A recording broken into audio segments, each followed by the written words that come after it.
आता आपण आपला जो अभ्यास आहे त्याची सुरुवात नेहमीप्रमाणे गुरुवंदनेने आणि प्रार्थनेने करूया. ओम नमो भगवते वासुदेवाय. ओम नमो भगवते वासुदेवाय. ओम नमो भगवते वासुदेवाय. ओम अज्ञानतिमिरान्धस्य ज्ञानाञ्जनशलाकया चक्षुरुन्मिलितं येन तस्मै श्रीगुरवे नमः. श्रीचैतन्यमनोभीष्टं स्थापितं येन भूतले स्वयं रूप कदा मह्यं ददाति स्वपदान्तिकं.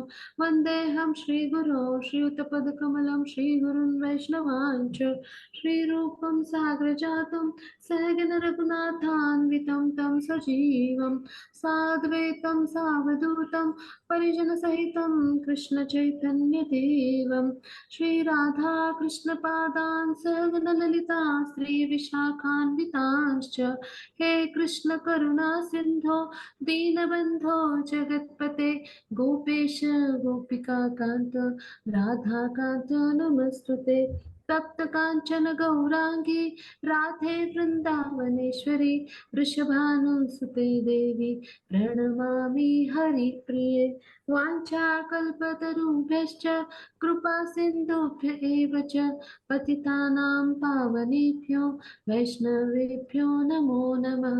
नमो विष्णुपादाय कृष्णपृष्ठाय भूतले श्रीमते भक्ति वेदांत स्वामिन् इति नामिने. नमस्ते सरस्वती देवे गौरवाणी प्रचारिणे निर्विशेष शून्यवादी पाश्चात्य देशतारिणे. जय श्री कृष्ण चैतन्य प्रभु नित्यानंद श्री अद्वैत गदाधर श्रीवासादि गौर भक्तवृंद. हरे कृष्णा कृष्ण कृष्ण हरे हरे हरे राम राम राम हरे हरे. हरे कृष्ण कृष्ण कृष्ण हरे हरे हरे राम राम राम हरे हरे. श्री चैतन्य महाप्रभु की जय हो. श्रीमद् ग्रंथराज भागवतम की जय हो. श्रील प्रभुपाद की जय हो. गुरु महाराज की जय हो. हरे कृष्ण सर्वांना. आपला जो भक्ती सदाचार वर्ग आहे इस्कॉनच्या वतीनं मराठीमध्ये, तर त्यासाठी आपल्या सगळ्यांचं स्वागत. आता आपण आपल्या भक्ती सदाचारचं चौथं मॉड्यूल अभ्यासतो आहोत. चौथं मॉड्यूल जे आहे तर याच्यामध्ये काय आहे, भागवतातल्या सगळ्या विविध स्तुती आहेत. स्तव आणि स्तुतीच्या माध्यमातून भगवान श्रीकृष्णांच्या कृपेस कसं प्राप्त व्हायचं हे आपण यातून शिकतो. त्याचबरोबर ह्या स्तव आणि स्तुती कशासाठी आपल्याला मार्गदर्शक आहेत, तर भावाच्या स्तरावर आपण जे भगवान श्रीकृष्ण यांचे उच्च कोटीचे शुद्ध भक्त आहेत, तर ह्यांच्या चरणचिन्हांचं अनुसरण आपण जर केलं तर निश्चितच काय होतं, तर आपण पण भगवंतांच्या कृपेस प्राप्त होतो. म्हणजे काय, भगवंतांना अशा शुद्ध भक्तांनी, भगवान श्रीकृष्णांना असे जे शुद्ध भक्त आहेत तर त्यांनी केलेल्या रचना, त्यांनी केलेल्या प्रार्थना ज्या आहेत किंवा त्यांची पद्य भजन म्हणजे जे काही आहे स्तव स्तुतीच्या माध्यमातून असं जे काही असतं, तर ते जेव्हा त्यांनी रचलेलं आळवलेलं जे काही आहे रचना, तर ते आपण जेव्हा त्याचा वापर करतो किंवा त्या माध्यमातून आपण तशा पद्धतीने त्या गातो किंवा तशा प्रार्थना करतो किंवा त्या अभ्यासतो, पठण करतो, ऐकतो, म्हणजे श्रवण भक्ती करतो, तर तेव्हा काय होतं, तर ते कृष्णांना खूप आवडतं. म्हणजे काय, की अशा शुद्ध भक्तांचे आपण भक्त बनून आपण म्हणजे त्यांना श्रवण करतो आणि त्यांच्या रचना किंवा त्यांच्या प्रार्थना, त्यांची स्तवस्तुती आपण ऐकतो. तर मग त्याचं म्हणजे काय आहे फलश्रुती, तर रूप गोस्वामी भक्तिरसामृत सिंधूमध्ये त्याची फलश्रुती सांगतात की त्यामुळे काय होतं, आपली सगळी पापं नष्ट होतात आणि आपल्याला वैकुंठामध्ये स्थान मिळतं. पहा, मग हे प्रार्थना किंवा स्तुती, स्तव, पद्य रचना ऐकण्याचं म्हणजे हे सगळे लाभ आहेत. आणि मग आता कुंती माता या भगवान श्रीकृष्णांचे जे अनेक भक्त आहेत त्यापैकी एक सर्वश्रेष्ठ अशा भक्त आहेत. मग त्यांची स्तुती आपण अभ्यासतो आहोत. मग त्या 28व्या श्लोकवर आपण आलो आहोत. तर आता आपण त्याचा अभ्यास आता 28व्या श्लोक पासून सुरुवात करूया. हा माताजी, हरे कृष्णा. माताजी सादर प्रणाम. आपण हा श्लोक वाचूया माताजी. येस माताजी. मन्ये त्वा कालमीशानम् अनादिनिधनं विभुं समं चरन्तं सर्वत्र भूतानां यन्मितः कलिः. हरे कृष्णा. हरे कृष्णा. खूप खूप धन्यवाद. तर आता इथे भगवान जे आहेत तर त्यांच्याबद्दल आता कुंती माता आहेत ते वर्णन करतात. म्हणजे आपण स्तुतीचे किंवा प्रार्थनेचे आपण टप्पे अभ्यासलेत, हो की नाही.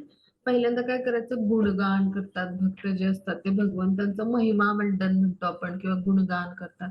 मग दुसऱ्या टप्प्यामध्ये काय करतात तर त्यांनी आपल्याला कशी मदत केली आहे आणि कशी आपल्यावर कृपा केली आणि कसे ते परम परमेश्वर आहेत, कसे आहेत सर्वोच्च नियंत्रक.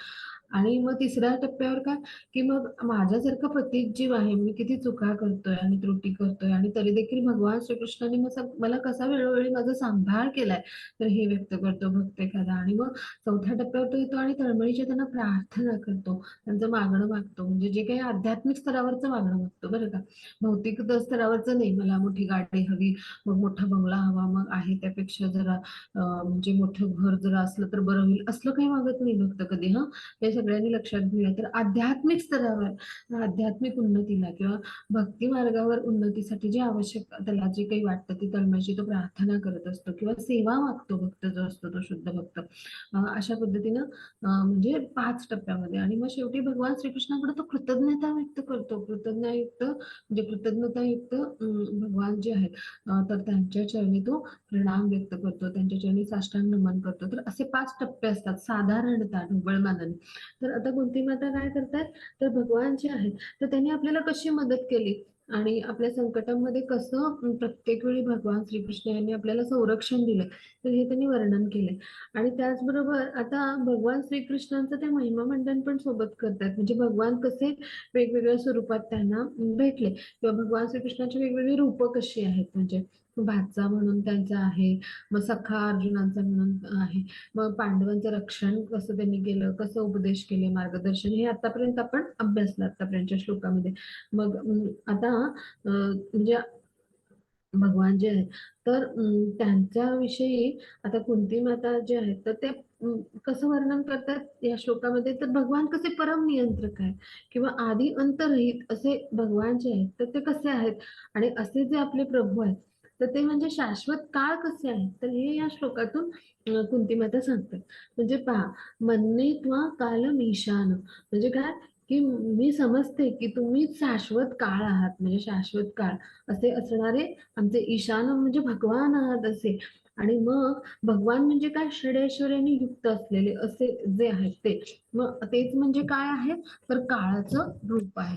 मग आता असे जे भगवान आहेत ते काय करतात आपल्यावर, म्हणजे तर आदी अंतरहित, म्हणजे भगवान जे आहेत ते आदी पुरुष आहेत म्हणजे आदी अंत, म्हणजे हे ब्रह्मांड जे आहे किंवा हे सगळं भौतिक प्रकृती हे कधी सुरुवात म्हणजे झाली आणि कधी त्याचा अंत झाला. तर हे सगळं जे आहे तर हे सगळं भगवान जे आहे त्यांच्या इच्छेनं होत असतं. पण भगवान जे आहे म्हणजे त्याच्यासाठी काहीतरी आदी आहे आणि अंत आहे, म्हणजे भौतिक सृष्टी किंवा ब्रह्मांडासाठी भगवान श्रीकृष्णाच्या इच्छेनं हे निर्माण होतं आणि त्याचा अंतही इच्छेनं होतं. पण भगवान कसे आहेत, अशा आदी अंत रहित आहेत, म्हणजे ते परमपुरुष आहेत, पुराण पुरुष आहेत. गोविंदम आदी पुरुषम असं म्हटलेलं आहे ब्रह्मसंहितेमध्ये भगवान श्रीकृष्णाविषयी ब्रह्माजींनी. मग असे जे भगवान आहेत ते सर्व स्थित आहेत, म्हणजे चराचरामध्ये सगळीकडे स्थित आहेत की नाही भगवान. आपण जाणतो परमात्मा स्वरूपात जे क्षीरोदकशाही विष्णूच्या स्वरूपात ते विस्तारित असतात, तर ते असे जे भगवान श्रीकृष्ण आहेत ते परमात्मा स्वरूपात आपल्या हृदयामध्ये उपस्थित असतात. म्हणजे परमात्मा जो आहे आपल्या हृदयात उपस्थित, तर त्याचंच दुसरं नाव काळ आहे. म्हणजे पहा, आदिपुरुष असून सगळ्यांच्या हृदयात परमात्म्याच्या रूपाने ते वास करतात बरं का. आता ते कुंती मातेचे म्हणजे कोण आहेत, भाचे आहेत किंवा माता पित्यांच्या कुळातले ते जरी सदस्य असले तरी सुद्धा खऱ्या अर्थाने भगवान कोण आहेत, तर आदिपुरुष आहेत, भगवान षडेश्वराने युक्त आहेत म्हणून त्यांना भगवान म्हटले. मग आता सगळ्या हृदयात म्हणजे सगळ्या प्राणीमात्रांच्या हृदयात परमात्माच्या रूपाने ते वास करतात. मग आता हे सगळं ते जाणते, मी जाणते असं कुंती माता म्हणतात. आणि मग भगवान जे आहेत तर ते त्यांचं परमात्मा रूपाचं दुसरं नाव काळ आहे. कारण काळ कसा आहे, हा शाश्वत आहे. सगळ्या चांगल्या वाईट कृत्यांचा काळ साक्षी आहे. मग तसेच परमात्मा रूपात भगवान सुद्धा काय आहेत, आपल्या हृदयात उपस्थित आहेत आणि साक्षी आहेत. मग काळ काय आहे, सगळ्या कार्यांच्या जी आपली कर्म होतात किंवा कार्य, तर त्याच्या प्रतिक्रिया तो ठरवून देतो, असा काळ आहे. म्हणजे आपण कशासाठी दुःख भोगावं असं आपण म्हणजे विचार करण्यात काही अर्थ नाही. म्हणजे वर्तमान काळात आलेला जो भोग होता तो आपण कुठल्या तरी म्हणजे भूतकाळातलं जे आपलं कर्म आहे तर त्याचा परिणाम असतो, मग हे आपण विसरतो आपण वर्तमान जन्मामध्ये आल्यावर. पण परमात्मा नेहमी आपल्या समवेत असतात, ते याची आठवण ठेवतात आणि त्यांना भूत भविष्य वर्तमान आपलं सगळं जाणतात ते. मग आता जे परमात्मा आहेत ते म्हणजे ह्या सगळ्या गोष्टी जाणत असतात. मग त्यामुळं भगवान जे आहे ते परमात्मा रूपात आले, आपले जे कर्म आहे त्याच्या प्रतिक्रिया या सगळ्याचं नियमन पण करत असतात. म्हणजे आणि त्यामुळे भगवान हे सर्वश्रेष्ठ काय आहेत, नियंते किंवा नियंत्रक सुद्धा आहेत. म्हणजे कृष्णांच्या अनुमती वाचून, परवानगी वाचून गवताचं पात सुद्धा हलत नाही. आपल्या हृदयस्थ परमात्मा स्वरूपात ते काय करतात, आपल्या कर्माचं सगळं निर्देशन करतात. मग ज्याच्या त्याच्या योग्यतेनुसार त्याला स्वातंत्र्य भगवान श्रीकृष्णांनी दिले, पण त्याचा दुरुपयोग आपण करतो आणि दुःखाचं कारण होतं. म्हणजे काय, की मिळालेल्या स्वातंत्र्याचा दुरुपयोग करतो. म्हणजे काय, की आपण स्वतःलाच मी कुणीतरी करता समजतो, मी म्हणजे शरीर समजतो किंवा कृष्णांपासून वेगळे समजतो. आणि त्यामुळे काय होतं, तर क्षणी आपण प्रकृतीच्या 3 गुणांमध्ये बांधले जातो. पण ह्या स्वातंत्र्याचा दुरुपयोग जर आपण केला नाही तर आपण स्वतःला कोण समजू, परमेश्वराचे सुपुत्र समजू, हो की नाही, भगवान श्रीकृष्णांचा आपण अंश समजू. आणि मग त्यामुळं काय होईल, तर कृष्णाच्या कृपेस पात्र होऊ, कृष्णांच्या सेवेमध्ये येऊ. पण जीव काय करतो, आपल्या स्वातंत्र्याचा दुरुपयोग करतो आणि त्यामुळे शाश्वत काळानं ठरवलेल्या दुःखांचा सगळा तो भोग करत असतो. म्हणजे जीवाला होणारं सुख दुःख जे आहे हे सगळं काळाकडून प्राप्त होत असते. म्हणजे हे सगळं अनंत काळानं म्हणजे पूर्व नियोजन करून ठेवलेलं असतं. म्हणजे जशी न मागता दुःख मिळतात तशी सुख सुद्धा मिळतात. मग आता हे सगळं काळाचं नियोजनच असतं. मग कुणीही भगवान श्रीकृष्णांचा शत्रू नाहीये किंवा मित्र नाहीये, आपण सगळे त्यांचे सुपुत्र सुपुत्री आहोत. मग आपण स्वतःचे जे आहे तो आपल्या कर्माचा परिणाम म्हणजेच काय असतं, सुख दुःख म्हणून भोगतो आपल्या जीवनामध्ये, जे वर्तमान जीवन असते तिथे. मग आता समाजामध्ये भेदभावाची जी वागणूक असते तर ती सुद्धा जीवांनीच म्हणजे निर्माण केलेली असते आपल्या कर्मामुळे. म्हणजे प्रत्येक जण भौतिक प्रकृतीवर मात करायची इच्छा करतो की प्रत्येक जण श्रीकृष्णांच्या देखरेखीखाली स्वतःची एक आपण म्हणतो ना भाग्य निर्माण करतो. भाग्य म्हणजे काय असतं, आपले कर्म जे आहेत त्याचे परिणाम जे असतात आपल्याला भोगायला लागतात, ते सगळं नियती किंवा भाग्य आपलं. मग भगवान कसे आहेत, सर्व व्यापक असे आहेत, सर्वत्र म्हणजे उपस्थित आहेत, सर्वव्यापी आहेत. मग त्यामुळे प्रत्येकाच्या कर्माचे ते साक्षी आहेत. आणि मग असे आधी अंत रहित असल्यामुळं त्यांनाच आपण काय म्हटलंय, नित्य काळ किंवा काळ म्हणजे परमात्मा म्हणजेच काय आहे, काळाचं रूप आहे पहा. म्हणजे काय, याच्यातून आपण समजून घेतलं की भगवान सगळ्यांवर दया करतात आणि प्रेमाचा दयेचा वर्षाव सर्वांवर सारखाच करतात. पण आपल्याला जे प्राणीमात्रांमध्ये पारस्परिक मतभेद आहेत ते आपल्या सामाजिक बंधनातून निर्माण झालेत. म्हणजेच काय, आपण कर्म जी करतो भौतिक प्रकृतीमध्ये आणि तिथे आपण कोण उच्च कोटीचा कोण कनिष्ठ असं जे मतभेद करतो, सामाजिक मतभेद म्हणजे काय, की उच्च श्रेणीतला म्हणजे हीन श्रेणीतला. मग हे कोणामुळे आहेत, तर आपल्याच कर्मांचे परिणाम आहेत. आपण युगानुयुग असे जे भेद करत आलोय ना, तर त्याचाच परिणाम म्हणून आपल्याला ही सगळी सुखदुःख भोगायला लागतात. म्हणजे इथे आपल्या कर्माचे परिणाम म्हणून आपली जी ह्या सामाजिक जीवन आहे आपलं समाजातलं, तर त्याच्यामध्ये आपली नियती म्हणजे भाग्य आपण निर्माण करतो. पण ते कोणामुळे असतं, आपल्यामुळे असतं पहा. म्हणजे आपल्याच कर्माचे ते फलदायी परिणाम असतात पहा. मग हा भाग आपण इथे समजून घेतला. आणि मग ह्या सगळ्याचं आपल्या प्रत्येक कर्माचे साक्षी म्हणजे काय, नित्य काळाच्या रूपात किंवा काळाच्या रूपात भगवान आहेत. आणि जे कशा म्हणजे जे परमात्मा आहे त्यांचंच ते रूप आहे. परमात्म्यांचं दुसरं रूप असं म्हणजे काय आहे, काळ आहे. म्हणजे भगवान स्वतः काळ आहे, हे आपण इथे समजून घेतलं. इथे पुष्टी मिळाली पहा. भगवद्गीतेमध्ये पण आपण 11व्या अध्यायामध्ये ते समजून घेतलं. तसं आता भागवतामध्ये पण आपल्याला पुष्टी मिळाली कुंती मातेच्या स्तुतीमध्ये. आता पुढच्या श्लोकावर जाऊ. हा मग त्याच्या पुढचा श्लोक.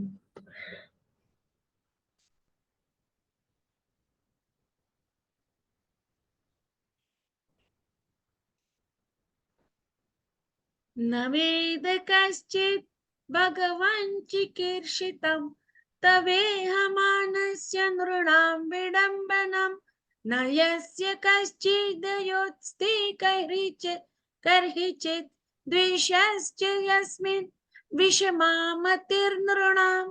हरे कृष्ण. हरे कृष्ण. मग आता हे जे भगवान आहेत ते कसे आहेत? आता भगवान श्रीकृष्णांचं दिव्य गुणगान करतात ना कुंती माता इथे. तर तिसरा टप्पा आहे हा स्तुतीचा. पहिल्या टप्प्यात त्यांनी भगवान यांचं महिमामंडन म्हणजे भगवान कसे परमपरमेश्वर आहेत हे केलं. त्यानंतर आपल्याला मदत कशी केली भगवंतांनी वेळोवेळी आपल्या अडचणीत संकटात हे प्रार्थनेतून त्यांनी मांडले आणि म्हणजे कृतज्ञता भावाने असं ते मांडतात. मग तिसऱ्या वेळेला आता ते काय करतात की भगवान जे आहेत ते कसे आहेत गुणांनी आणि त्या माध्यमातून भगवान यांचं म्हणजे सुरुवातीला कसं नामाचं यश, भगवान नामाचं यश किंवा भगवान यांच्या कार्याचं यश त्यांनी म्हणजे गायलं म्हणजे त्याचं महिमामंडन असतं. अजून सखोल समजून घ्यायचं झालं तर. मग दुसऱ्या टप्प्यात कसं समजून घ्यायचं की भगवान जे आहेत तर त्यांच्या कृतज्ञता भावात त्यांनी जी काही मदत केली म्हणजे भगवंतांनी कृपा कशी केली तर त्याचं वर्णन त्यांनी केलं. आणि तिसऱ्या टप्प्यावर आपण जाऊन समजून घ्यायचं म्हटलं तर भगवान जे आहेत तर त्यांच्या आता म्हणजे नाम जे आहे त्याच्या जशा लीला अभ्यासल्या पाहिजे तसे गुण आणि कर्म विषयी ज्या लीला आहेत त्या म्हणजे जर आहेत तर त्याचं महत्व कसं आहे म्हणजे भगवान कसं कार्य करतात थोडक्यात तर हे पण आपल्याला कुंतीमातेंच्या स्तुतीतून समजून घेता येतं. तिसऱ्या टप्प्याला आपण ह्या श्लोकात आहोत तर. आणि त्याचबरोबर म्हणजे एखाद्या भक्ताचा भाव कसा पाहिजे भगवान श्रीकृष्णांना जेव्हा आपण शरण येतो तेव्हा तर ते ह्या श्लोकातून आपण समजून घेणार आहोत. म्हणजे आता दिव्य त्यांच्या लीला किंवा त्यांचं जे गुण आहेत आणि कर्म आहे भगवंतांचं ते कसं असतं ते पहा म्हणजे पृथ्वी तलावर ते येतात मनुष्य अवतारात तेव्हा कसं असतं ते आपण ह्या श्लोकातून समजून घेणार आहोत. तर आता भगवान जे आहेत तर त्यांच्या दिव्य लीला कोणी नाही समजू शकत कुंती माता म्हणतात पण सामान्य मानवाप्रमाणे ते दिसतात आणि म्हणून त्यांचं जे स्वरूप आहे ते भ्रमात टाकणार आहे म्हणजे काय तर इथं इथं आपण हा जो श्लोक आहे तर ह्याच्यात शब्द आलाय पहा की नृणाम विडंबनम म्हणजे काय तवेह मानस्य नृणाम विडंबनम असं म्हटलंय म्हणजे काय की सामान्य माणसांप्रमाणे भ्रमाट म्हणजे असं भ्रमाट टाकणारे म्हणजे असं सामान्य माणसांसारखं ते रूप घेऊन येतात मनुष्य शरीर घेऊन येतात भगवान जे आहेत ते मानवासारखे दिसतात पण प्रत्यक्ष मनुष्य देह आहे का फक्त बाह्य स्वरूप आहे मनुष्यासारखं त्यांचं पण प्रत्यक्ष त्यांचा देह कसं आहे आध्यात्मिक आहे पूर्णतः ते कसे आहेत आध्यात्मिक आहे दिव्य देह आहे त्यांचा. मग आपल्यासारखी काही भौतिक इंद्रिय नाही आहेत भगवान श्रीकृष्णांची त्यांची आध्यात्मिक आहेत दिव्य इंद्रिय आहेत. मग अशा पद्धतीने ते येतात दिव्य ज्या लीला आहेत त्यांच्या करण्यासाठी मग ते आपल्याला आपल्यासारखे सामान्यांना नाही समजू शकत पण तुमचा कोणी प्रिय किंवा असूयेचा कोणताही विषय नाही किंवा तुम्ही पक्षपाती असल्याची केवळ लोक कल्पना करतात म्हणजे असं वाटतं की भगवानचा हा व्यक्ती प्रिय आहे तो व्यक्ती म्हणजे किंवा तो भक्त प्रिय आहे पण भगवान श्रीकृष्ण जे आहे त्यांचा प्रिय किंवा त्यांचा अतिप्रिय असा काही भाग म्हणजे कोणी भक्त असं नाही आहे किंवा असूया सुद्धा भगवान जे आहेत तर म्हणजे जे आहेत भगवान हे भक्तांमध्ये म्हणजे किंवा भक्तांबद्दल तर असं भगवान कधीच करत नाही किंवा पक्षपाती भगवान कधीच असत नाही पण ते भक्त किंवा म्हणजे असे जे लोक असतात म्हणजे तर ते केवळ कल्पना करतात. तर आता हे कसं समजून घ्यायचं तर पतित जीवावर भगवान जे आहेत तर सारखीच कृपा खरं तर करत असतात म्हणजे आता भगवान श्रीकृष्णांकडे असा कुठला विषय आहे का की त्यामुळे भगवान आता वैर करतील म्हणजे आता आपण सगळे आहोत तर आता प्रत्येक माता जी आहे तिथे आता क्लासला उपस्थित मग आता आपल्यापैकी कुणाशी असं भगवान यांचं काही वैर आहे का म्हणजे आता कविता माताजी आहेत मी आहे तीर्था माताजी मग आम्हा कुणाशी भगवान श्रीकृष्णांचं असं वेगवेगळ्या लोकांशी वेगवेगळ्यांचं काही वैर आहे का तर बिलकुलच नाही हो की नाही म्हणजे काय की वैर करण्यासारखं असं काहीच भगवान श्रीकृष्णांकडे नाही जसं भौतिक जगतामध्ये आपल्याला असूया असते भौतिक जगतामध्ये जे म्हणजे वेगवेगळ्या व्यक्तींविषयी वेगवेगळी मतं असतात त्यामुळे भौतिक जगतातले ह्या भाव असतात त्या म्हणजे जे बद्ध जीव आहेत त्यांना पण भगवान श्रीकृष्ण पूर्णतः आध्यात्मिक आहे गुणांच्या अतीत आहे मग वैर करावयाचा विषय त्यांच्याकडे कुठलाच नाही आणि आपल्यासारखे पतित जीव भगवंतांचे काय जीवात्मक अंश आहेत त्यांच्यावर भगवान सारखीच कृपा करतात म्हणजे भगवान हा मानवी जीव असल्याची कल्पना कल्पनाच मुळात पहिली चुकीची.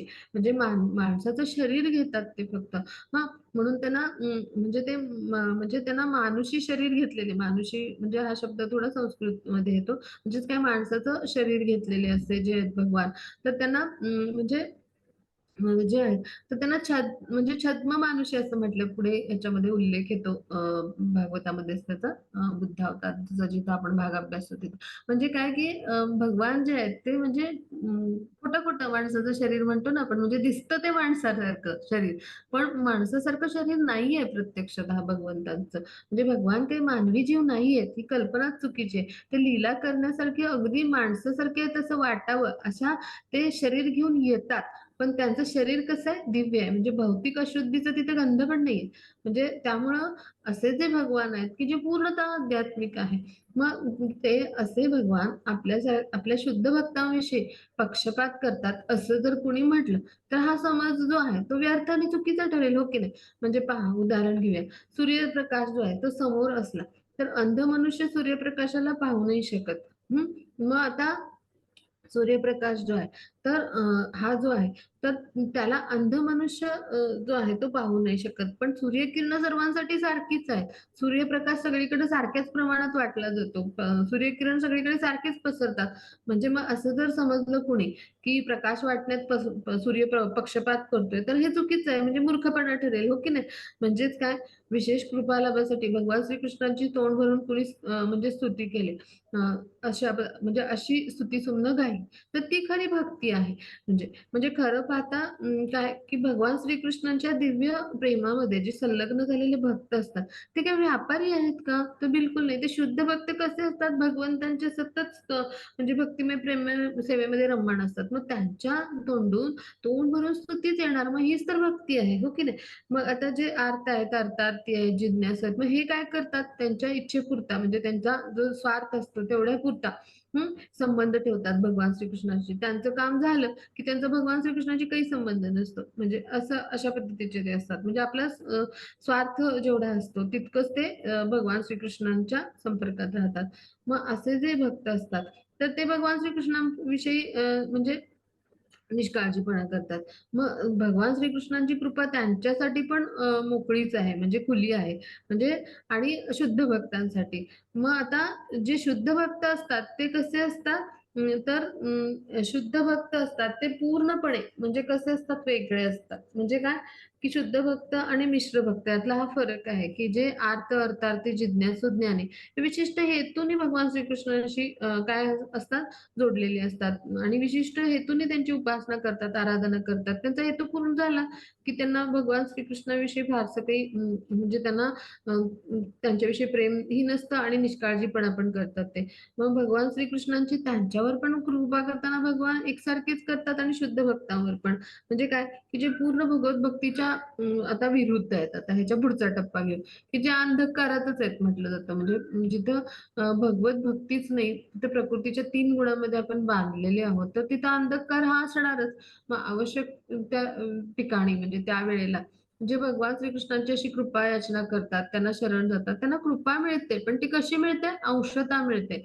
सर्वतोभावे जो भगवान श्रीकृष्णांच्या सेवेमध्ये संलग्न असतो ना, त्याला आणि त्यालाच भगवान श्रीकृष्णांची पूर्ण कृपा मिळते. म्हणजे भगवान श्रीकृष्णांची कृपा जी आहे, तर ती मिळवणाऱ्यांकडून पक्षपात होतो. परंतु कृपाळू भगवान श्रीकृष्णांकडून नाही होत कधी पक्षपात. मग हा भाग आपण समजून घेतला पाहिजे. आणि म्हणून सामान्य लोक काय म्हणतात, भगवान काय करतात? तर पक्षपातीपणा करतात. पण असं नाही. भगवान जे आहेत, तर त्यांना तुम्ही कशा पद्धतीने शरण जाताय आणि त्यांना अशा पद्धतीनं शरण जाऊन तुम्ही म्हणजे त्यांची भक्तिमय, प्रेममय सेवा करता. त्या प्रमाणात भगवान तुम्हाला फळ देतात. जसा तुमचा भाव तसं तुम्हाला फळ असतं. आपण भगवद्गीतेमध्ये अभ्यासलंय. मग जो कोणी भगवान श्रीकृष्णांना पूर्णतः समर्पित होऊन त्यांच्या सेवेत संलग्न झाला, त्यालाच पूर्ण कृपा मिळेल भगवान श्रीकृष्णाची. म्हणजे कृपा मिळवणाऱ्या भक्तावर आहे, त्याच्या भावावर हे अवलंबून असतं. भगवान श्रीकृष्णावर हे अवलंबून नाहीये. ते सर्वांना सारखीच कृपा करतात. म्हणजे पक्षपात हा कृपाळू भगवान भगवान श्रीकृष्ण नाही करत. तर ते वेगवेगळे जे भक्त आहेत त्यांच्या भक्तीचा जो स्तर आहे आणि त्यांच्या भक्तिमय प्रेममय सेवेचा जो स्तर आहे त्याच्यावर अवलंबून आहे. आणि मग जेव्हा भगवान हा आपल्या परम कृपा शक्तीनं भौतिक जगात अवतीर्ण होतात, ते मानवाची भूमिका करतात. म्हणजे म्हणजे एखादा नट जसा असतो आपली भूमिका वठवतो, तसं ते मानवाचं शरीर घेऊन आपली भूमिका करतात, वेगवेगळ्या लीला घडवतात. आणि मग त्यावेळेला भगवान हे केवळ स्वतःच्या भक्तांचेच पक्षधर आहेत असं वाटतं बऱ्याच जणांना. म्हणजे भक्तांचीच म्हणजे बाजू घेतात ते. पण ही वस्तुस्थिती नाहीये बरं का. म्हणजे आता हा भाग आपण समजून घेऊया. त्यांची कृपा सारखीच वाटतात ते सगळ्यांना. आणि भगवान आता ह्याचं उदाहरण काय? तर पहा हं, भगवान जिथे उपस्थित होते असं कुरुक्षेत्र म्हणजे जे रणांगण होतं, युद्धभूमी जी होती महाभारताची, तिथं अनेक जण मृत्यू पावले. हो की नाही? जे सैनिक आहेत ते लढून मृत्यू पावले.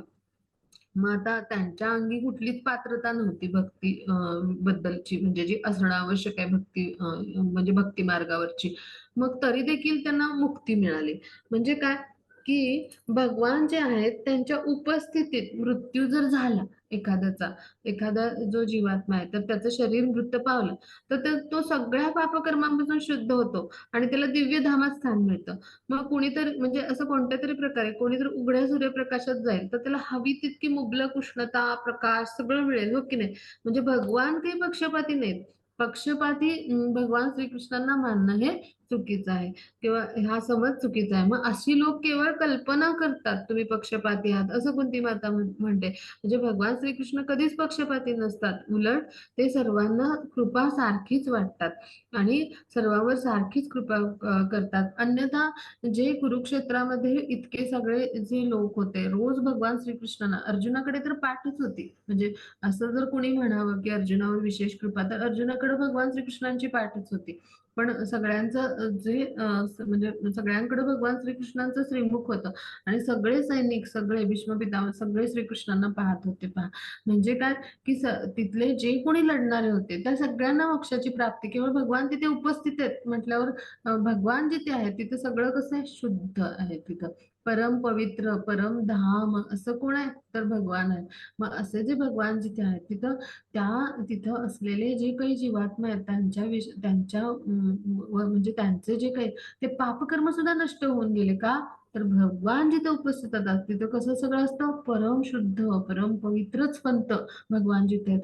मग आपल्या घरामध्ये भगवान श्रीकृष्णांचा जो आपण फोटो ठेवला असेल किंवा बाळकृष्णाच्या रूपात असतील, म्हणजे जिथं भगवान आहेत तिथे सगळं परम पवित्र परमधाम आहे. म्हणजे जिथं भगवान आहेत तिथेच वृंदावन आहे, हो की नाही? भगवान आहेत तिथेच भगवत धाम आहे. आणि त्यामुळे भगवान सगळ्यांच्यावर सारखीच कृपा करतात. म्हणजे भगवंतांच्या केवळ उपस्थितीने, मग कुठल्याही स्वरूपात असू देत, अर्चविग्रहांच्या स्वरूपात असू देत भगवान, फोटोच्या स्वरूपात असू देत किंवा प्रत्यक्ष जसे रणांगणात होते उपस्थित महाभारताच्या युद्धाच्या वेळी, जिथे उपस्थित भगवान आहेत तिथे काय होतं, त्यांच्या उपस्थितीने केवळ आपल्यासारख्या पतित जीवात्म्यांची सगळी पापकर्म नष्ट होतात आणि आपल्याला मोक्षाची प्राप्ती होते. आणि म्हणून पक्षपाती भगवान कधीच नसतात. तर म्हणजे भगवान सर्वांवर सारखीच कृपा करतात. पण बऱ्याच जण जे लोक आहेत तर ते काय समजतात की भगवान पक्षपाती आहेत. मग याबद्दल कुंती माता खंत व्यक्त करते. म्हणजे भगवान कधीच नाही पक्षपात करत हे कुंती माता जाणतात. मग आता पुढे जाऊ. मग आता ह्याच्यातून आपण काय समजून घ्यायचं, की भगवान कधीच पक्षपात करत नाहीत, सर्वांवर सारखीच कृपा करतात. मग भगवान जिथं उपस्थित असतात तर तिथं त्यांची कृपा म्हणजे शक्ती जी आहे, म्हणजे परम कृपा शक्ती जी आहे, तर ती भौतिक जगतामध्ये अशा पद्धतीनं त्या परम कृपा शक्तीसह भगवान अवतीर्ण होतात. मग अर्चविग्रहांचे अवतार म्हणजे जे आहेत, म्हणजे अर्चविग्रह हा भगवान श्रीकृष्णाचा एक अर्च अवतार असं आपण म्हणतो, त्या स्वरूपात भगवान तिथे उपस्थित असतात. आपल्या घरात वेगवेगळे अर्च विग्रह असतील किंवा फोटो असतील तर भगवान श्रीकृष्ण जे आहेत तिथे आपल्या म्हणजे आपल्यासारखे जे बद्ध पतित जीव आहेत तर त्यांच्याकडून सेवा स्वीकारण्यासाठी काय करत असतात, तिथे उपस्थित असतात ना. मग त्यामुळे भगवान जे आहेत ते जिथे आहेत तिथे पूर्णतः आध्यात्मिक परिपूर्ण स्वरूपातच तिथे उपस्थित असतात. आणि ते कशासाठी उपस्थित असतात, आपल्यासारख्या पतित जीवांना म्हणजे जे आहे तर त्यांच्याकडून सेवा म्हणजे त्यांना घेता येते, ते स्वीकारतात त्या माध्यमातून. म्हणजेच काय, आपल्यासारख्या प्रत्येक सेवा करता यावी त्यांची, म्हणून ते काष्टाचे असो, शिल्पाचे असो, फोटोचा म्हणजे फोटोवर रंगाच्या स्वरूपात असो, म्हणजे असे वेगवेगळ्या स्वरूपात जे आहे, पाषाणाचे असो, तर या सगळ्या रूपात भगवान जे असतात, तर ते कसे असतात, परिपूर्ण असतात. मग ते कुठला पक्षपात नाही करत आणि आपल्यावर सारखीच कृपा करतात. मग ते त्यांची कृपा शक्ती असते, त्या माध्यमातून ते आपल्याला या भौतिक जगतामध्ये येऊन काय करत असतात, आपली सेवा स्वीकारून आपल्यावर अपार कृपा करत असतात. मग ह्यासाठी आपण काय केलं पाहिजे, भगवान श्रीकृष्णांच्या सेवेमध्ये आपण कसे रममाण होऊ हे प्रयत्न केले पाहिजेत. म्हणजे भगवान स्वतः आहेत आपल्यासाठी, फक्त आपण जाण्याची गरज असते की भगवान हे आपल्याकडून सेवा घेण्यासाठी उत्सुक आहेत. का तर भगवान श्रीकृष्ण आपले परमपिता आहेत, त्यांना हवंय की आपण ह्या दुःखालयामध्ये इथे आपल्या मन आणि इतर 6 इंद्रियांसह इथे क्लेशमुक्त होत, आपण कसे लवकर भगवत धाम येऊ हे भगवंतांना हवंय. भगवान लीला करण्यासाठी काय येतात, तर आपल्या भक्तांच्या प्रती सांत्वन. त्यांचा एखादा शिष्य पण करू शकतो ना, या दुष्टांचा विनाश करू शकतो. भगवंतांचे इतके मोठे मोठे भगवान श्रीकृष्णांचे शिष्य आहेत उच्च कोटीचे, पण भगवान स्वतः काय येतात, तर आपल्या सुपुत्रांसाठी सुपुत्रींसाठी ते प्रेमाचं आदान प्रदान असतं, त्यांच्या सांत्वनासाठी येतात. जसे आपले आई बाबा आपल्या मुलाबाळांची सगळी काळजी घेतात, मग असेच आहेत भगवान आपले पिता म्हणून. त्यामुळे ते प्रत्येक ठिकाणी आपली प्रत्येक सुपुत्र सुपुत्रीवर, प्रत्येक जीवावर, म्हणजे सगळे आले, त्यात पशु प्राणी मानव सगळ्यावर समान कृपा करत असतात. कुठला इथे पक्षपात करत नाहीत. मग हे मी जाणते, असं कुंती माता म्हणते. मग आता पुढे जाऊ. हरे कृष्णा. जन्म कर्म च विश्वात्मन् अजस्यात् कर्तुरात्मनः तिर्यन् ऋषिषु यादसु तदन्त्यन्त विडम्बनम्. हरे कृष्णा. हरे कृष्ण. मग आता त्या काय म्हणतात, कोणती म्हणतात की हे विश्वात्मा, म्हणजे विश्वाचे आत्मा म्हणजे कोण आहेत, भगवान आहेत. म्हणजे आपण प्रत्येक म्हणजे जे विश्व आहे आपलं, त्यातला प्रत्येक जीवात्मा भगवान श्रीकृष्णांचा कोण आहे, तर जी अंश आहे. मग म्हणून आपल्या म्हणजे सगळ्या विश्वात, म्हणजे जे चराचर सगळं आहे सृष्टी, तर या सगळ्याचे आत्मन म्हणजे कोण आहेत, भगवान आहेत. म्हणून त्या काय म्हणतात, हे विश्वात्मा, तुम्ही निष्क्रिय राहून म्हणजे कार्य करता. म्हणजे भगवान काय करतात, भौतिक गोष्टीविषयी उदासीन राहतात, पण स्वतः सगळं भौतिक प्रकृती जी आहे, तर त्याची निर्मिती किंवा हे सगळे त्यांच्या इच्छेनंच होतं. म्हणजे काय, की भगवान भौतिक प्रकृतीला कुठे स्पर्शही करत नाहीत, पण भगवान श्रीकृष्णाच्या इच्छेनेच भौतिक प्रकृतीची निर्मिती, विकास तिचा, त्यानंतर ती कार्यान्वित होते आणि तिथे तिचा विकास, सगळं ह्या गोष्टी घडतात आणि मग ती पुन्हा तिचा ऱ्हास होतो आणि ती नष्ट होते. म्हणजे भगवान श्रीकृष्णांच्या इच्छेने त्यांनी मनात आणलं की घडतं सगळं. म्हणजे जीवनशक्ती किंवा अजन्म असूनही जन्म घेतात. म्हणजे काय, भगवान अजन्म आहेत परंतु जन्म घेतला, म्हणजे घेतात ते, म्हणजे लीला आहे ही त्यांची, की त्यांनी जन्म घेतला देवकी आणि वसुदेव म्हणजे आहेत, तर ह्यांच्या पोटी त्यांनी जन्म घेतला देवकी मातेच्या पोटी. मग हे काय, त्यांची लीला आहे ही. म्हणजे हे भ्रम उत्पन्न करणार आहे, म्हणजे आपल्यासारख्या सामान्यांना काय करतं, भ्रम उत्पन्न करतं. पण तुम्ही स्वतः पशु मानव ऋषी जलचर या रूपाने अवतार घेता, हे खरोखर संभ्रमात पाडणार आहे. आता थोडस म्हणजे इथे आपण मिश्किलपणा कोणती मातांचं समजून घेऊया, की भगवान असे आहेत, भगवान तसे आहेत. आता हे सगळं भगवान यांच्याविषयी कोणती माता सांगतात आहे. म्हणजे जे भगवान आहेत, तर ते त्यांचं कार्यकर्म कसं असतं, त्यांचं दिव्य लीला कशा करतात ते येऊन, ह्याविषयी भगवान यांच्याविषयी, म्हणजे त्यांचं दिव्य गुण आणि लीलाविषयी आता त्या बोलतात आहे. मग नामाविषयी त्यांचं आधीच म्हणजे वर्णन करून झाले. तर आता ह्या टप्प्याला त्या भगवान जे आहेत, ते त्यांच्या गुण आणि लीलाविषयी बोलतात. मग भगवान श्रीकृष्णांचे गुण कसे पहा, मनुष्य अवतारात येतात ते आणि मग जन्म पण घेतात. मग हे सगळं फार भ्रमात टाकणार आहे आपल्यासारख्या सामान्य जनांना, पतित जनांना. म्हणजे कधी पशु बनतात, म्हणजे वराह अवतारात येतात, हो ना, कधी नरसिंहासारखा म्हणजे अर्ध पशु अर्ध मानव असं पण अवतार भगवान घेतात, आणि मग कधी मानव तर कधी ऋषी पण बनतात. कपिल मुनी बनले भगवान. मग कधी व्यास मुनींचा अवतार, म्हणजे जलचर म्हणजे मत्स्य अवतार घेतला त्यांनी. मग अशा रूपाने येतात भगवान. आणि मग हे सगळं भ्रमात टाकणार आहे. म्हणजे भगवान श्रीकृष्णांच्या दिव्य लीला कशा आहेत, आपल्याला भ्रमात तर टाकतातच, पण फार विसंगत वाटतात, हो की नाही. कारण आपण सामान्य पतीत जीव आहेत, आपल्याला हे सगळं फार म्हणजे वेगळं वाटतं, विसंगत वाटतं. पण थोडक्यात काय, की मानव मात्रांच्या आपली जी, म्हणजे मानव मात्र म्हणजे आपण सगळे, जसे प्राणी मात्र तसे आपण मानव मात्र. मग आपली जी मर्यादित विचारशक्ती आहे ना, त्या शक्तीच्या हे सगळं बाहेर आहे, अचिंत्य आहे आपल्यासाठी. आणि मग असं असून सुद्धा भगवान पशुमध्ये वराह, मानव रूपात रामकृष्ण, ऋषीमध्ये नारायण, जलचरात मत्स्य असे सगळे अवतार घेतात. अजन्म करतायत भगवान. आणि श्रुती मंत्रात असं म्हटलंय की परब्रह्म म्हणजे भगवान श्रीकृष्णांचं काहीच कर्म नाही. म्हणजे त्यांच्या समान व अधिक कुणीच नाही. मग त्यांच्या विविध शक्ती आहेत, त्यांचा ते विस्तार करतात आणि त्या योगे ते कार्य करत असतात. आपण जाणतो भौतिक शक्तींचा विस्तार करतात ते, किंवा भौतिक शक्ती आध्यात्मिक शक्तींच्या संयोगाने ते कार्य करतात. आणि आपण आता ते 10व्या अध्यायात भगवंतांची ऐश्वर्य अशी जाणली. 7व्या अध्यायात भगवद्गीतेच्या आपण वेगवेगळ्या शक्ती भगवंतांच्या जाणल्यात. म्हणजे काय, की अशा पद्धतीनं ज्ञान, बल, क्रिया ह्या योगाने सगळं ते परिपूर्ण रीतीनं करून टाकतात. म्हणजे भगवंतांचं कर्म, त्यांचं म्हणजे रूप इत्यादी सगळं काही आपल्यासारखे जे मर्यादित विचारशक्तीचे आहेत, तर ह्यांच्यासाठी सगळं ते आपल्या चिंतनाच्या, कल्पनेच्या पलीकडे असं आहे. म्हणून भगवान कसे आहेत, अचिंत्य आहेत पहा, अचिंत्य असले असे आहेत. आणि मग अचिंत्य शक्तिशाली भगवान असे आहेत. त्यामुळे त्यांना हे सगळं शक्य होतं. म्हणजे त्यांची शक्ती पण आपल्या चिंतनाच्या पलीकडे आहे, विचाराच्या पलीकडे आहे. म्हणजे आपली जी भौतिक इंद्रिय आहेत आणि आपलं जे भौतिक मन आहे ह्याच्या विचार आणि कल्पनेच्या पलीकडे भगवान श्रीकृष्ण आहेत. आणि त्यांची कार्य आहेत, त्यांची रूप आहेत, आणि त्यांची जी शक्ती आहे ती सुद्धा आपल्या विचारशक्तीच्या पलीकडे आहे. की ती शक्ती कशी आहे ह्याची कल्पना पण आपण करणं शक्य नाही. आणि म्हणून भगवान जे आहे तर ते कसे आहेत, असे अचिंत्य आहेत. त्यांच्या बाबतीत असं कोणी गणिती समीकरण मांडणं कधी शक्य नाही होणार. भगवान जे आहेत ते प्रत्येक कृती सामान्य मानवाला म्हणजे जे आहे त्यांच्याबद्दलची त्यांच्या जे लीला करतात, ते जन्म घेतात, जन्मासून ह्या सगळ्या भगवंतांच्या ह्या सगळ्या प्रत्येक कृती आहेत ना, ह्या आपल्यासारख्या सामान्यांना गोंधळात टाकणार आहेत. कारण आपली विचार शक्ती तितकी प्रगत नाहीये, किंवा आपल्याला इंद्रियांच्या मर्यादा आहेत. म्हणजे आपल्या मर्यादित विचारशक्तीसाठी हे सगळं कसं आपल्या कल्पनेच्या पलीकडं अचिंत्य आहे. आणि म्हणजेच काय, की वैदिक ज्ञानाने सुद्धा भगवान श्रीकृष्णांना अगदी सहज जाणता येत नाही. पण त्यांचे शुद्ध भक्त केवळ भक्तिमय प्रेममय सेवेने त्यांना जाणू शकतात. कसे, तर प्रेमाचं अंजन आणि भक्तीच्या नेत्रांनी एखादा भक्त अगदी सहज त्यांना जाणतो. अन्यथा नुसतं ज्ञान संपादन केलं वेदातलं तर भगवंतांना जाणता येईल का श्रीकृष्णांना? तर बिलकुल नाही. म्हणजे जे पशु मध्ये अवतरले पण ते पशु नव्हते, मानवामध्ये अवतरले पण ते मानव नाहीयेत, ऋषीमध्ये अवतरले ऋषी नाहीत, जलचरामध्ये अवतरले पण जलचर नाहीत. हे भक्तालाच एखाद्या माहिती असते. मग सगळ्या स्थितीत सगळ्या काळात ते कसे होते, श्रेष्ठ भगवानच होते, हो की नाही? वराह अवतारात त्यांनी रसातळाला गेलेली पृथ्वी आहे तर ती शोधून काढली, आणि हिरण्याक्षाला ती लपवून ठेवलेली होती, तर त्या हिरण्याक्षाचा त्यांनी वध केला. मग ती त्यांनी त्या वराह अवतारामध्ये आपल्या सुळ्यावरती पृथ्वी खालून वर काढली. म्हणजे पृथ्वीसारखा आता ग्रहखोल इतका मोठा आहे, आपण कल्पना करू शकतो का? आणि ती फक्त सुळ्यावर भगवान श्रीकृष्णांनी वराह अवतारात घेतली. म्हणजे काय, की भगवान श्रीकृष्ण यांची शक्ती आहे याची कल्पनाच आपण करू शकत नाही. आणि अशा कल्पनेच्या पलीकडे अतीत असे आहेत भगवान. कसे आहेत, अचिंत्य आहेत.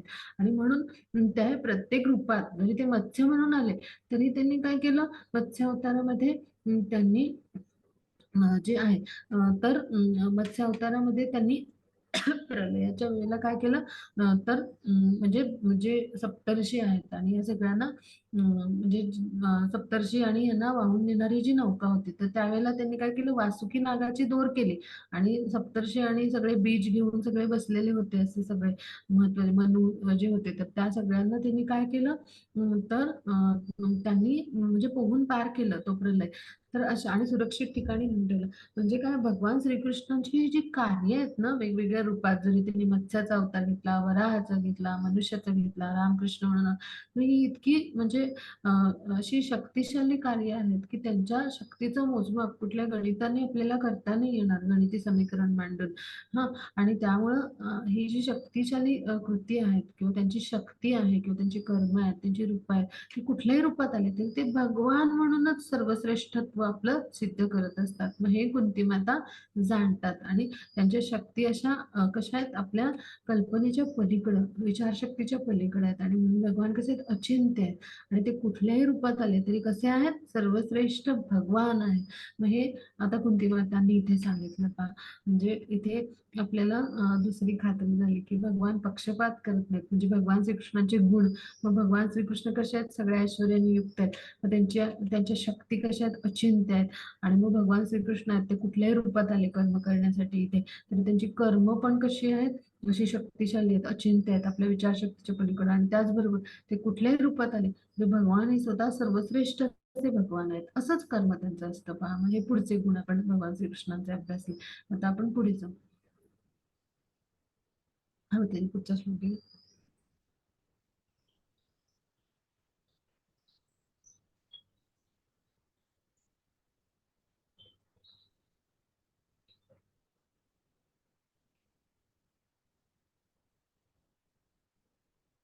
हा त्याची हा श्लोकाचा. हरे कृष्णा. गोप्या ददे त्वयि कृतागसि दाम तावत् या ते दशाश्रुकलिलाञ्जन सम समभ्रमाक्षम वक्त्रं निनेय भयभावनया स्थितयस्य समां विमोहयति बिरपि यद्बिभीति. हरे कृष्णा. सॉरी.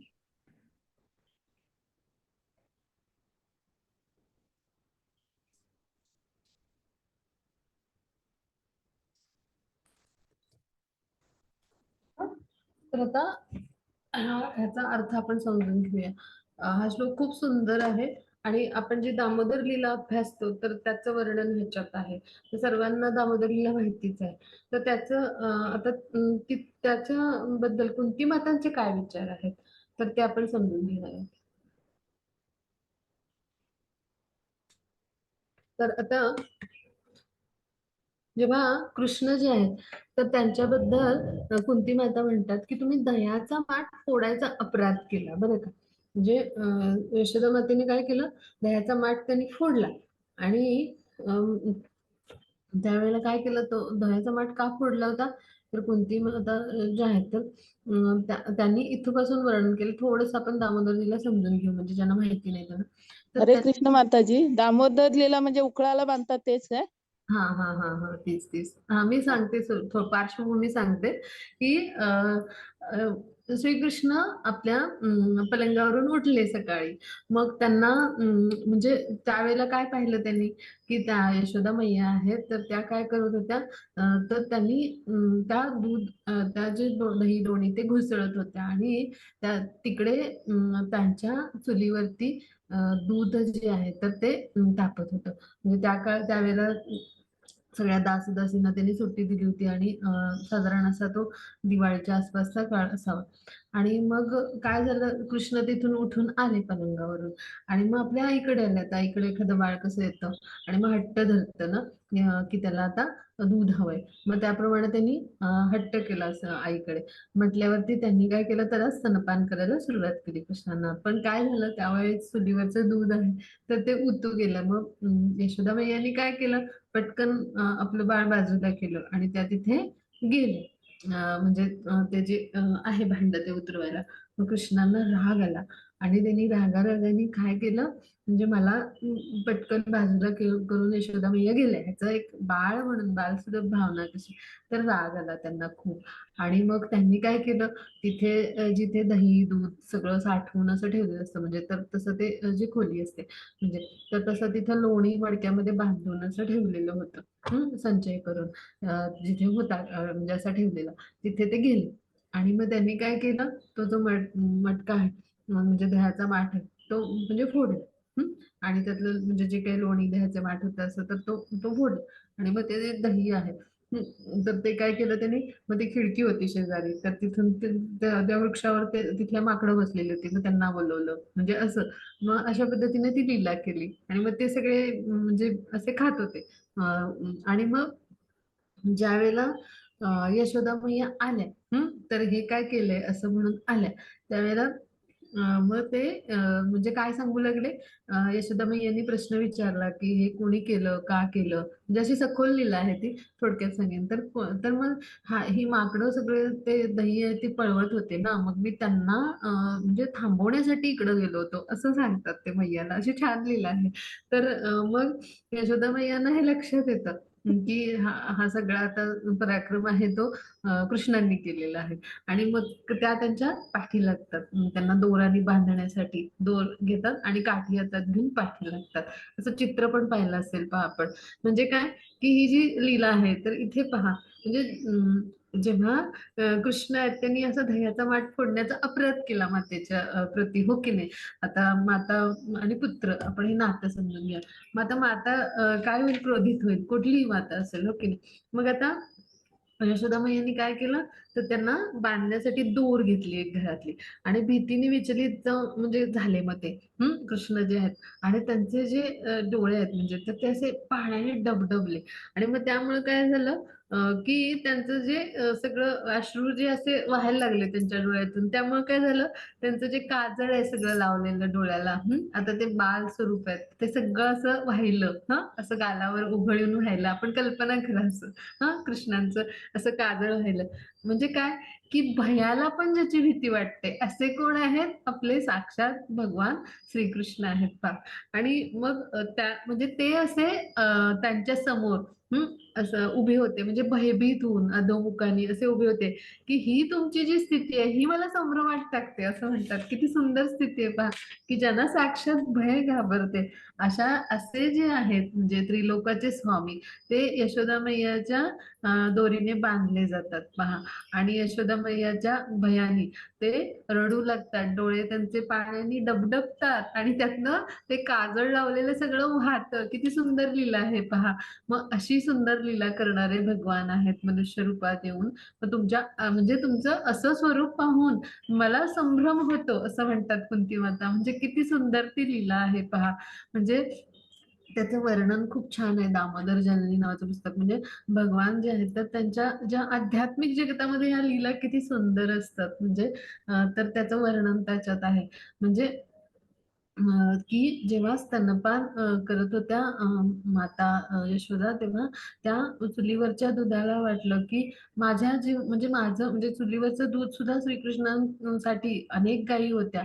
म्हणजे ज्या नंदबाबा आहेत त्यांच्याकडे. मग त्यातल्या ज्या काही गायी आहेत ते सुगंधी असं दूध ज्या द्यायच्या, अशा सुंदर गायी होत्या. तर त्यांचं दूध श्रीकृष्णांसाठी म्हणजे आणलं जायचं. मग ते दूध तापत म्हणजे ते ठेवलेलं होतं त्याच्यावर त्या पातेल्यामध्ये, मग त्या भांड्यामध्ये. मग त्या दुधाला वाटलं, की माझा जर उपयोग म्हणजे कृष्णांना दुग्धपान करण्यासाठी होत नसेल तर माझं जीवन व्यर्थच गेलं, म्हणून त्यांनी आत्महत्या केली. म्हणजे ते दूध उतू गेलं. असं आध्यात्मिक जगतामध्ये म्हणजे सगळे जे बापरे. असतात वस्तू ते काय करतात, त्यांना भावभावना असतात आणि ते बोलतात.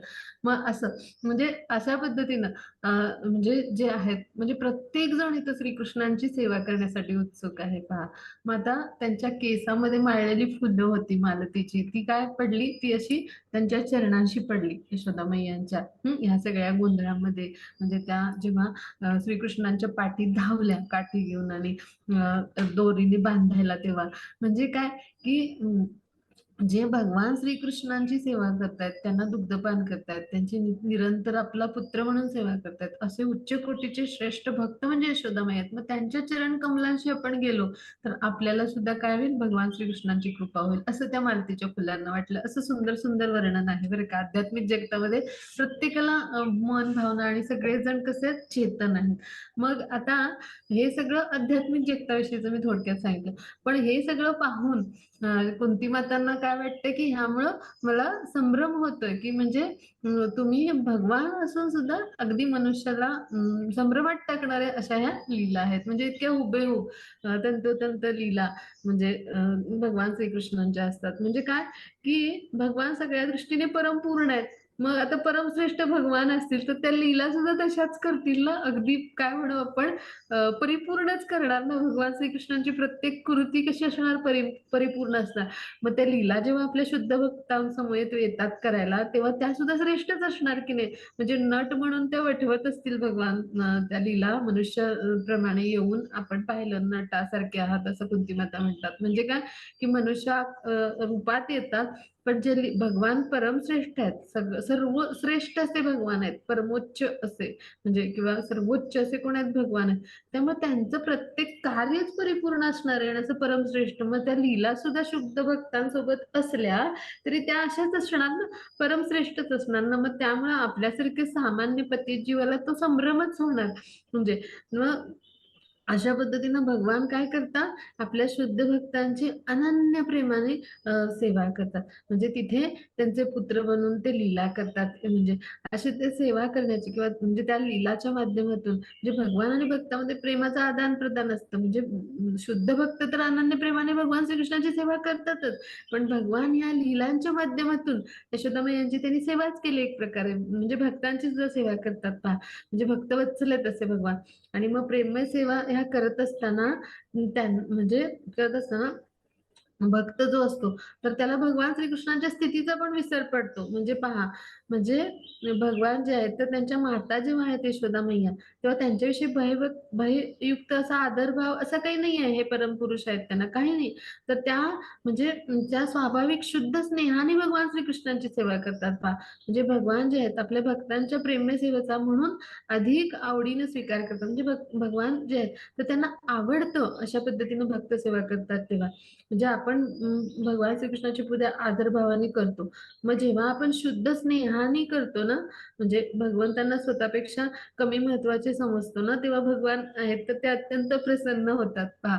आता सगळ्यांना आश्चर्य वाटेल असं काय माताजी सांगतात आहे. आता गोकुळामध्ये हे जे सगळे गोप आहेत तर ते भगवान श्रीकृष्णांना भगवान समजतच नाहीत पहा. म्हणजे भगवान श्रीकृष्णांना आपल्यापेक्षा कमी कोणीतरी जेव्हा समजून भगवान श्रीकृष्णांना सामान्य समजून त्यांच्याशी प्रेमाचं आदान प्रदान जेव्हा करायचे गोपी म्हणजे ते त्यांना गोप बालकच समजायचे. यशोदा मैया आपला मुलगाच समजायच्या म्हणून त्यांना कृष्णांना म्हणजे कृष्णांसारखा ते तिलक लावायच्या त्यांना. कृष्णांसारखा माझा जो बाळ आहे त्याला मी तिलक लावायचे असं असं असं त्यांची भूमिका होती. म्हणजे हे कसं आहे निरागस प्रेम आहे हे.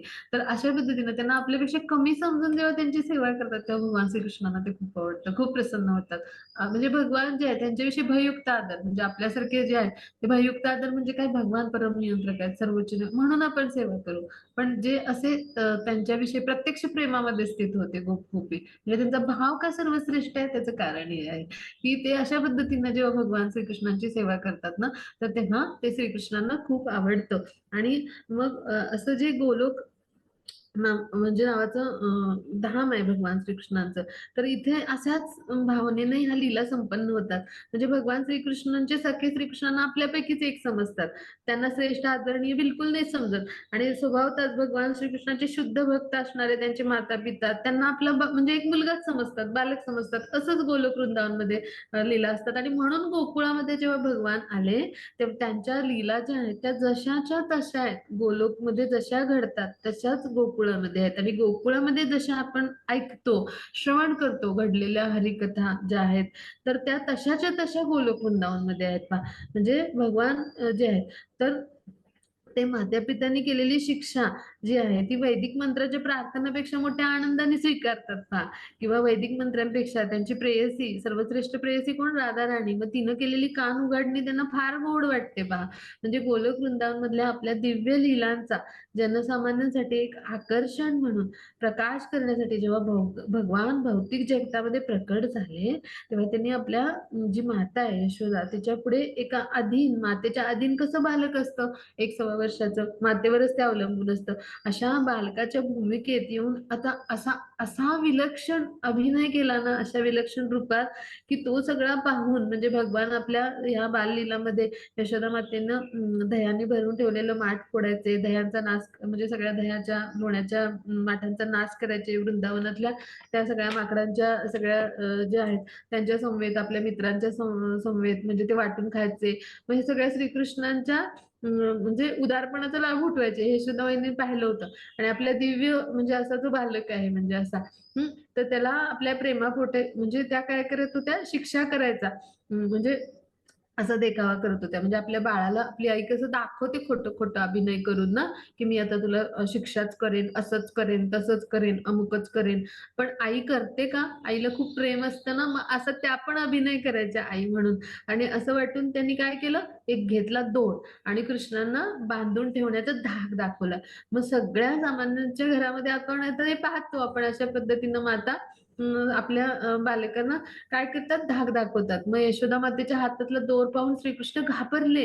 एक बालक म्हणून त्यांनी अत्यंत उत्तम अभिनय वठवला पहा आणि मान खाली घातली आणि ते रडायला लागले. मग त्यांच्या गालावरून अश्रू ओघळले आणि त्यांचे जे सुंदर नेत्र आहेत त्याच्यातनं जे काजळ आलं त्यांनी ते सगळं धुतलं गेलं पहा. त्यांच्या गालावर ते सगळं धुवून निघालं. मग आता कुंती देवीला हे भगवान श्रीकृष्णाची सर्वश्रेष्ठ अवस्थेची जाणीव आहे. त्यामुळे त्या काय म्हणतात की भगवंताच्या रूपाची त्या प्रेमपूर्वक आराधना करतात. म्हणजे मूर्तिमंत भय जे आहे त्याला ज्याचं भय वाटतं. तर पण असे भगवान श्रीकृष्ण आहेत. पण हे जे आहेत ते आपल्या भावाने शिक्षा म्हणजे साधारण भावाने म्हणजे शिक्षा जी करणारी आपली माता आहे. म्हणजे मातेचा साधारण भाव म्हणजे काय, की आता अशा पद्धतीने उपद्रव सगळा जो आहे माजवलाय तर थांब तुला शिक्षाच करते. अशा पद्धतीने माता आपल्या बाळाला धमकावत असते, धाक दाखवत असते. तर त्या मातेची ते भीती बाळगतात. म्हणजे यातून श्रीकृष्णाच्या श्रेष्ठ स्थितीची कुंती देवीला जाणीव आहे पहा. म्हणजे यशोदेला तशी जाणीव नव्हती. पण कुंती देवीपेक्षा म्हणजे यशोदा मातेची स्थिती अधिक उच्च होती. कारण भगवान यशोदेच्या म्हणजे यशोदेचे बालक म्हणून ते वावरत होते. जितक्या सर्वश्रेष्ठ भक्त आहेत यशोदा मैया, पण भगवान श्रीकृष्णांनीच तिला आपल्या भगवत्तेचा विसर केला होता. कसा योगमाया शक्तीमुळे. आणि मग यशोदा मातेला भगवंतांच्या श्रेष्ठत्वाची जर जाणीव असती तर तिने संकोच केला असता भगवान श्रीकृष्णांना शिक्षा करण्यात पहा. पण ह्या स्थितीचा तिला विसर पाडला होता भगवान श्रीकृष्णांनी आपल्या योगमाया शक्तीमुळे. आणि अशा लीला करतात भगवान. आणि म्हणून अशा म्हणजे स्नेहमयी मातेपुढं म्हणजे आपल्या बालसुलभ सगळी भूमिका त्यांना करायची होती. म्हणजे माता आणि बालक या प्रेमाची देवघेव म्हणजे अगदी स्वाभाविक सामान्य पद्धतीनं अशी जी घडली, ह्या दृश्याची जी आठवण आहे ती कुंतीदेवी जेव्हा त्यांना होते तेव्हा त्या काय म्हणतात, मी संभ्रमात पडते. म्हणजे मला सुद्धा संभ्रम होतो. म्हणजे अशा पद्धतीनं तुम्ही लीला करता. आणि मग त्या दिव्य मातृप्रेमाची त्या प्रशंसा करतात, की कशा यशोदा मैया आहेत तर त्या मातृ म्हणजे प्रेमाने त्यांच्याशी म्हणजे त्यांची सेवा करतात. आणि मग इथं यशोदा मातेचं हे जे अद्वितीय मातृप्रेम आहे तर त्याची प्रशंसा करतात ना. आणि अशी जी भक्त आहे यशोदा मैया म्हणजे अशा जे भक्त आहेत तर त्यांचं असे जे सर्वशक्तिमान भगवान आहेत तर त्यांच्यावर नियंत्रण आहे. मग ह्यासारखी मोठी गोष्ट कोणती, ह्यासारखी म्हणजे अशी आश्चर्यचकित करणारी गोष्ट कोणती पहा, की एक भक्त की जो मातेच्या भूमिकेत आहे आणि त्याचं असे सर्वशक्तिमान जे भगवान आहेत की ज्याला भय पण कापतं ज्यांना पाहून. तर अशा बालक रूपात ते आहेत आणि त्या मातेच्या नियंत्रणात आहेत पहा. मग अशा पद्धतीनं जी माता आहे तिच्या प्रेमाची, तिच्या मातृभावाची पण प्रशंसा करतात कुंती माता. आणि त्याचबरोबर भगवान यांची असामान्य लीला आपल्या भक्तांच्या प्रेमापोटी त्यांनी केलेली ह्याचे पण काय करतात, प्रशंसा करतात त्या. आणि काय म्हणतात, म्हणजे भगवान यांचे हे गुण आहेत आपल्या भक्तांपुढे ते कसे आहेत, ते सामान्य बनतात पहा. म्हणजे तो भगवान आपल्या भक्तांपुढे सामान्य बनतात. तिथं आपल्यासारख्या पती जीवनची काय कथा, आपण कसं असलं पाहिजे आपल्या भक्तांसोबत, हो की नाही, त्याच्यावर आपण विचार करूया. हो ना. आणि भगवान जिथे सामान्य बनतात असे सर्वश्रेष्ठ सर्वोच्च नियंत्रक असून म्हणजे त्यांचा हा गुण आपण आपल्या अंगी बाळगू शकतो, हो की नाही. आपण भक्तीमध्ये भक्ती मार्गामध्ये 1 लेवल शिकली, 2 लेवल शिकल्या, थोडंसं काहीतरी आपल्याला मिळालं तर आपल्याला कसं वाटतं, मला हे मिळालं, मला ते मिळालं, मग आपण असं नको भाव ठेवूया, हो की नाही. आपले भगवान कसे आहेत, सामान्य बनून यशोदा मैयाची सेवा करतात आणि तिच्याकडून दंडित पण होतात, शिक्षा पण तिच्याकडून स्वीकारतात. तर जर भगवान आपले असे आहेत की जे सर्वोच्च नियंत्रक आहेत, मग अशा ज्या त्यांच्या सुंदर लीला आहेत त्या मला संभ्रमात टाकतात असं कुंती माता म्हणतात. आणि त्या माध्यमातून त्यांची प्रशंसा करतात. म्हणजे त्यांच्या गुणांची, या म्हणजे भगवान श्रीकृष्णांचा हा जो गुण आहे हा सगळ्यांनी लक्षात ठेवण्यासारखा आहे, की जे काही आहे ते ब्रह्मांडाचे म्हणजे या सगळ्या अनेक ब्रह्मांडाचे स्वामी आहेत भगवान. आणि असं असून देखील आपल्या भक्तांच्या भाव आणि प्रेमामध्ये ते बांधले जातात पहा दोरीने. हा, आणि त्याद्वारे ते शिक्षेस पण पात्र होतात पहा, असे भगवान आहेत. मग अशा भगवान श्रीकृष्णांच्या चरण कमलांचा आपण आश्रय घेऊन त्यांची कृपा मिळण्यासाठी आपण काय केलं पाहिजे, आपण जे कुणी भक्त आपल्या संपर्कात असतात, जे कुणी म्हणजे आपल्या म्हणजे संघामध्ये बघताय तर त्या म्हणजे त्यांच्या विषयी आपण अशा पद्धतीनं म्हणजे आदरभाव राखला पाहिजे. आणि तिथे आपण सामान्य भावाने जाऊन सेवा केली पाहिजे, ना की आपण मी कुणीतरी सर्वश्रेष्ठ म्हणून प्रयत्न करावा. नेहमी आपण सगळं श्रेय कुणाला द्यावं, आपल्या भगवान श्रीकृष्णाला द्यावं, की जे स्वतः देखील मातेच्या चरणांची सेवेमध्ये लीन होतात आणि तिच्याकडून दंडित होतात. मग आपली काय कथा, हो की नाही. आपण पण काय केलं पाहिजे, अशा शुद्ध भक्त जे उच्च कोटीचे भक्त आहेत त्यांच्या चरणाशी लीन होऊन आपण त्यांच्या सेवेमध्ये, जसे भगवान श्रीकृष्ण आपल्या भक्तांच्या प्रेमाखातर त्यांच्या सेवेमध्ये येतात, त्यांच्या नियंत्रणात राहतात, त्यांच्याकडून दंडित होतात. तर मग आपण कशा पद्धतीनं राहायला पाहिजे, हो की नाही, याच्यावर आपण चिंतन करूया आणि तसं राहायचा प्रयत्न करूया. आता पुढे जाऊया. त्या श्लोकातून आपण हा भाग शिकलो. हा मग त्याची पुढची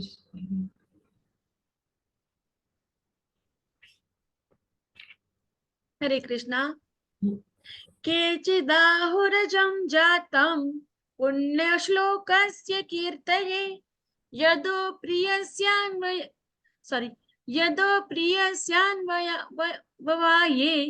मलयस्येव चंदनम. हरे कृष्णा. हरे कृष्ण.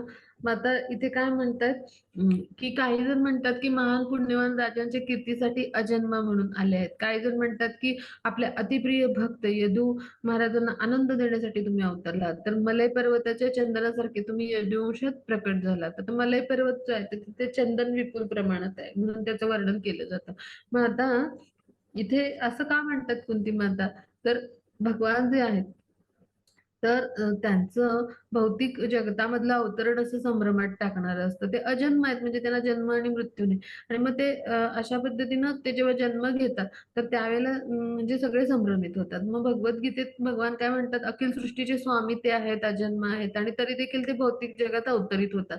म्हणजे अजन्माला जन्म नाकारता येत नाही, पण सत्याची स्थापना ते स्वतःच करतात. आणि मग तरी पण ते जन्म का घेतात, म्हणजे अशी वेगवेगळी मतं वेगवेगळ्या लोकांची आहेत. आता इथे भगवान श्रीकृष्णाविषयी वेगवेगळे भक्त काय काय म्हणतात हे कुंती माता सांगतात. म्हणजे भक्त पण कशी त्यांच्या नाम गुण रूप लीलांची स्तुती करतात ते इथं कुंती मातांनी व्यक्त केले पहा. म्हणजे त्या किती दिव्य स्तरावरचे भक्त आहेत पहा. ह्याच्यातून समजू येतं आपल्याला की म्हणजे त्यांच्या प्रार्थनेमध्ये आता भक्त इतर भक्त पण काय काय म्हणतात हे सुद्धा त्यांनी म्हणजे जे आहेत तर त्यांच्या म्हणजे त्यांची जी स्तुतिस्तुमन आहेत तर ती मांडलेली आहेत पहा.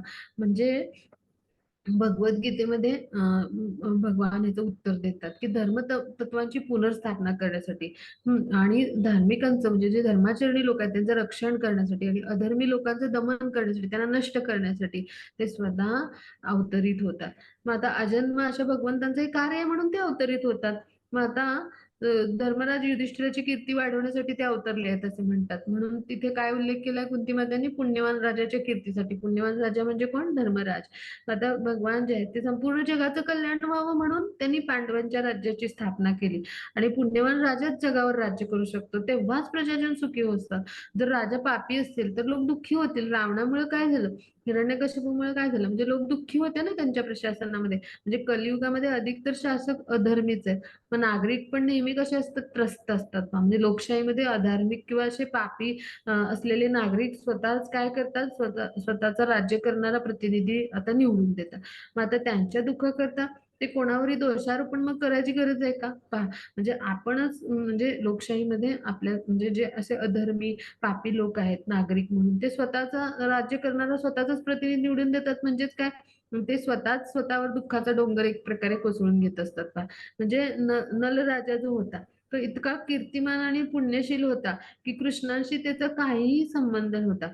पण या ठिकाणी भगवान जे आहेत तर युधिष्ठिराची कीर्ती वाढवतात असं म्हटले जाते. किंवा यदू म्हणजे यदुकुळ म्हणजे यदुवंशात श्रीकृष्णांचा जन्म झाला. मग त्या कुळात जन्म घेऊन भगवान श्रीकृष्णाने त्यांची कीर्ती आधीच वाढवली. मग आता श्रीकृष्ण यादव, यदुवीर, यदुनंदन अशा नावाने त्यामुळं ओळखले जातात. हा भाग आपण समजूया म्हणजे लक्षात येईल की यदुकुळ म्हणजे काय. जे यदुकुळाला मध्ये जन्म झाला त्यांचा आणि म्हणून त्यांना यादव, यदुवीर, यदुनंदन असं म्हणतात. मग आता तरी पण अशा कुळात त्यांनी जन्म घेतला तरी त्या भौतिक बंधनाच्या अतीत आहेत भगवान. म्हणजे मलय पर्वतावर उत्पन्न होणारं चंदन आहे. म्हणजे चंदनाचं झाड कुठेही वाढलं तर ते कुठेही सर्वत्र असं म्हणजे ते वाढतात झाडं जेव्हा किंवा ते वृक्ष वाढतात त्यावेळेला चंदनाची झाडं म्हणजे जी आहे तर ती मलय पर्वताच्या क्षेत्रात म्हणजे जास्त त्यांची वाढ चांगल्या पद्धतीने होते. म्हणजे चंदनाचं नाव जे आहे तर ते नेहमी मलय पर्वताशी निगडीत काय तर तिथं फार छान पद्धतीने चंदनाचे वृक्ष वाढतात त्या क्षेत्रामध्ये. मग भगवान सूर्याप्रमाणे ते अजन्म आहेत श्रीकृष्ण. म्हणजे सूर्य जसा पूर्वेला उगवतो तसे भगवान अवतरित होतात. आणि सूर्य हा पूर्व क्षिती म्हणजे तो काही पूर्व क्षितिजाचा सूर्य नसतो त्यावेळेला.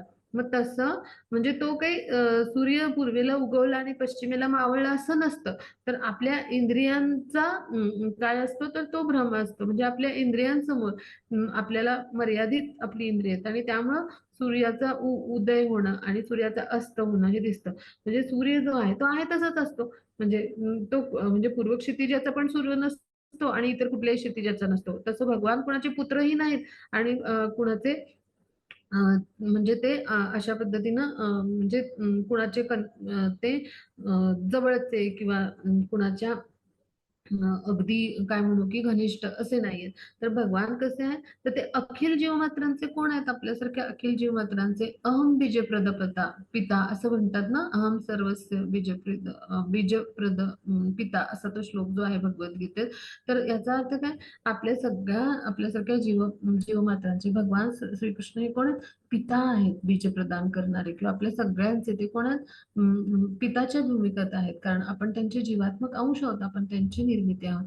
मग त्यामुळे भगवान श्रीकृष्ण खरं तर कुणाचे पुत्र किंवा इतर भूमिकेत नसतात, पण आपल्याला असा भास होतो किंवा आपल्या इंद्रियांना हे असं भासतं. जसं सूर्याचा उदय आणि अस्त यांच्याबद्दल आपण जसे भ्रमात असतो, तसं काय होतं, तर भगवान जे आहेत तर ते मनुष्य अवतारात येतात किंवा मानवी शरीर घेऊन येतात. त्यामुळं ह्या भ्रमामध्ये आपल्यासारखा सामान्य पडतो. पण खरं तर भगवान कोण आहेत, तर ते भगवान स्वरूपातच असतात ते, आणि ते सर्व आपल्यासारख्या प्राणीमात्रांचे पिता आहेत. आता पुढे जाऊ आपण. हा भगवान श्रीकृष्णांचा अजून एक गुणधर्म आपण अभ्यासला पहा. आता पुढे जाऊ.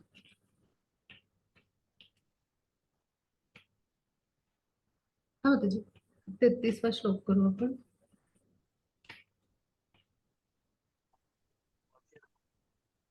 हरे कृष्णा. जी माता जी, हरे कृष्णा. ओके, हा पुढचा श्लोक आहे 33वा. अपरे वासुदेवस्य देवक्यां यचितो व्यगात् अजस्त्वमस्य क्षेमाय वदाय च सुरद्विषाम्. हरे कृष्णा. हरे कृष्ण. मग आता दुसरे जण काही म्हणतात की वसुदेव देवकी यांनी प्रार्थना केली म्हणून त्यांचे पुत्र म्हणून तुम्ही जन्माला आला. मग निसंशय कशात भगवान अजन्मच आहेत खरे तर, आपल्या सगळ्यांना माहितीये. पण किंवा देवतांचं कल्याण व्हावं म्हणून तुम्ही जे देवतांचा द्वेष करतात त्यांचा नाश करायला म्हणून जन्म घेतला. म्हणजे असे वेगवेगळ्या जे भगवान श्रीकृष्णांचे जे भक्त आहेत, तर त्यांच्यासाठी भगवान आले, अशा पद्धतीनं काही भक्त म्हणतात. आता ह्या भक्तांच्या ज्या म्हणजे स्तुती आहेत ना, की जे त्यांनी ज्या ऐकलेल्या आहेत त्या काळात, तर त्यांचं वर्णन कुंती माता करतायत. म्हणजे वसुदेव देवकी जे पूर्वजन्मीचे सुतपा आणि पृश्नी होते. तर भगवान आपले पुत्र आहेत म्हणून त्यांनी कठोर तपश्चर्या केली, आणि म्हणून भगवान त्यांच्या पुत्राच्या रूपात अवतीर्ण झाले. मग भगवद्गीतेत हे अगोदरच घोषित केले की भगवान जगाचे कल्याण करण्यासाठी, आणि असुर जे आहेत तर अशा असुरांचा, नास्तिकवादी लोकांचा, अशा म्हणजे असुर प्रवृत्तीच्या लोकांचा नाश करण्यासाठी भगवान अवतरित होतात. हे आपण अभ्यासलंय भगवद्गीतेमध्ये. आता पुढे जाऊ आपण पुढच्या श्लोकामध्ये. हा माताजी पुढचा श्लोक घेऊ. येस माताजी, हरे कृष्ण. भारावतारणान्ये भुवो नाव इवो दधौ सिदन्त्या भूरि भारेण जातो यात्म भुवार्थितः. हरे कृष्ण. हरे कृष्ण. मग आता आता काही जण असे म्हणतात की समुद्रातील नौकेला ओझं व्हावं, तसं पृथ्वी भाराक्रांत झाली, म्हणजे पृथ्वीवर भार वाढला. आणि म्हणून ब्रह्मदेवांनी प्रार्थना केल्यावर तिचे दुःख हरण करण्यासाठी तुम्ही अवतरित झालात किंवा आविर्भाव म्हणजे तुमचा झाला. म्हणजे काय, की सृष्टीचे उत्पत्तीचे जे जीव आहेत, म्हणजे जे सृष्टीच्या उत्पत्ती मधून प्रथम जीव ब्रह्मा झाले. मग हे नारायण म्हणजे आपले भगवान जे आहेत, तर त्यांचे म्हणजे प्रथम पुत्र, आदिपुत्र म्हणतो बा ब्रह्मांना आपण. मग आता गर्भोदकशाही विष्णूच्या रूपाने त्यांनी काय केलं, श्रीकृष्णांनी म्हणजे हे नारायण जे आहेत त्यांनी भौतिक ब्रह्मांडात प्रथम प्रवेश केला. मग अशा पद्धतीने चेतनेच्या संपर्काशिवाय कधी जड उत्पत्ती आहे, तर ती म्हणजे जड जी म्हणजे गोष्ट आहे तर ती कधी उत्पत्ती नाही करू शकत. म्हणजे जड म्हणजे काय, तर अचेतन पदार्थ कधी चेतन नाही होऊ शकत थोडक्यात. मग आता विष्णूंच्या दिव्य नाभीतून वर आलेले जे कमळ आहेत त्याच्यातून आदिजीव ब्रह्मा प्रकट झाले. मग विष्णूंना पद्मनाभ म्हणून म्हटलं जातं पहा. मग ब्रह्मदेवानं काय म्हटलं जातं, आत्मभू, म्हणजे पित्याच्या लक्ष्मीशी संपर्क न होताच ते त्यांच्यापासून प्रत्यक्ष जन्मले म्हणून ब्रह्मदेव जे आहेत तर त्यांना काय म्हटलं जातं, आत्मभू म्हटलं जातं. मग आता लक्ष्मी ही काय आहे, तर नारायणांच्या जवळ त्यांच्या सेवेत संलग्न होती. मग लक्ष्मीच्या सहाय्याविना ब्रह्मदेवांची उत्पत्ती झाली पहा. अशी भगवान यांची शक्ती आहे, म्हणजे सर्व शक्तिमान भगवान आहेत.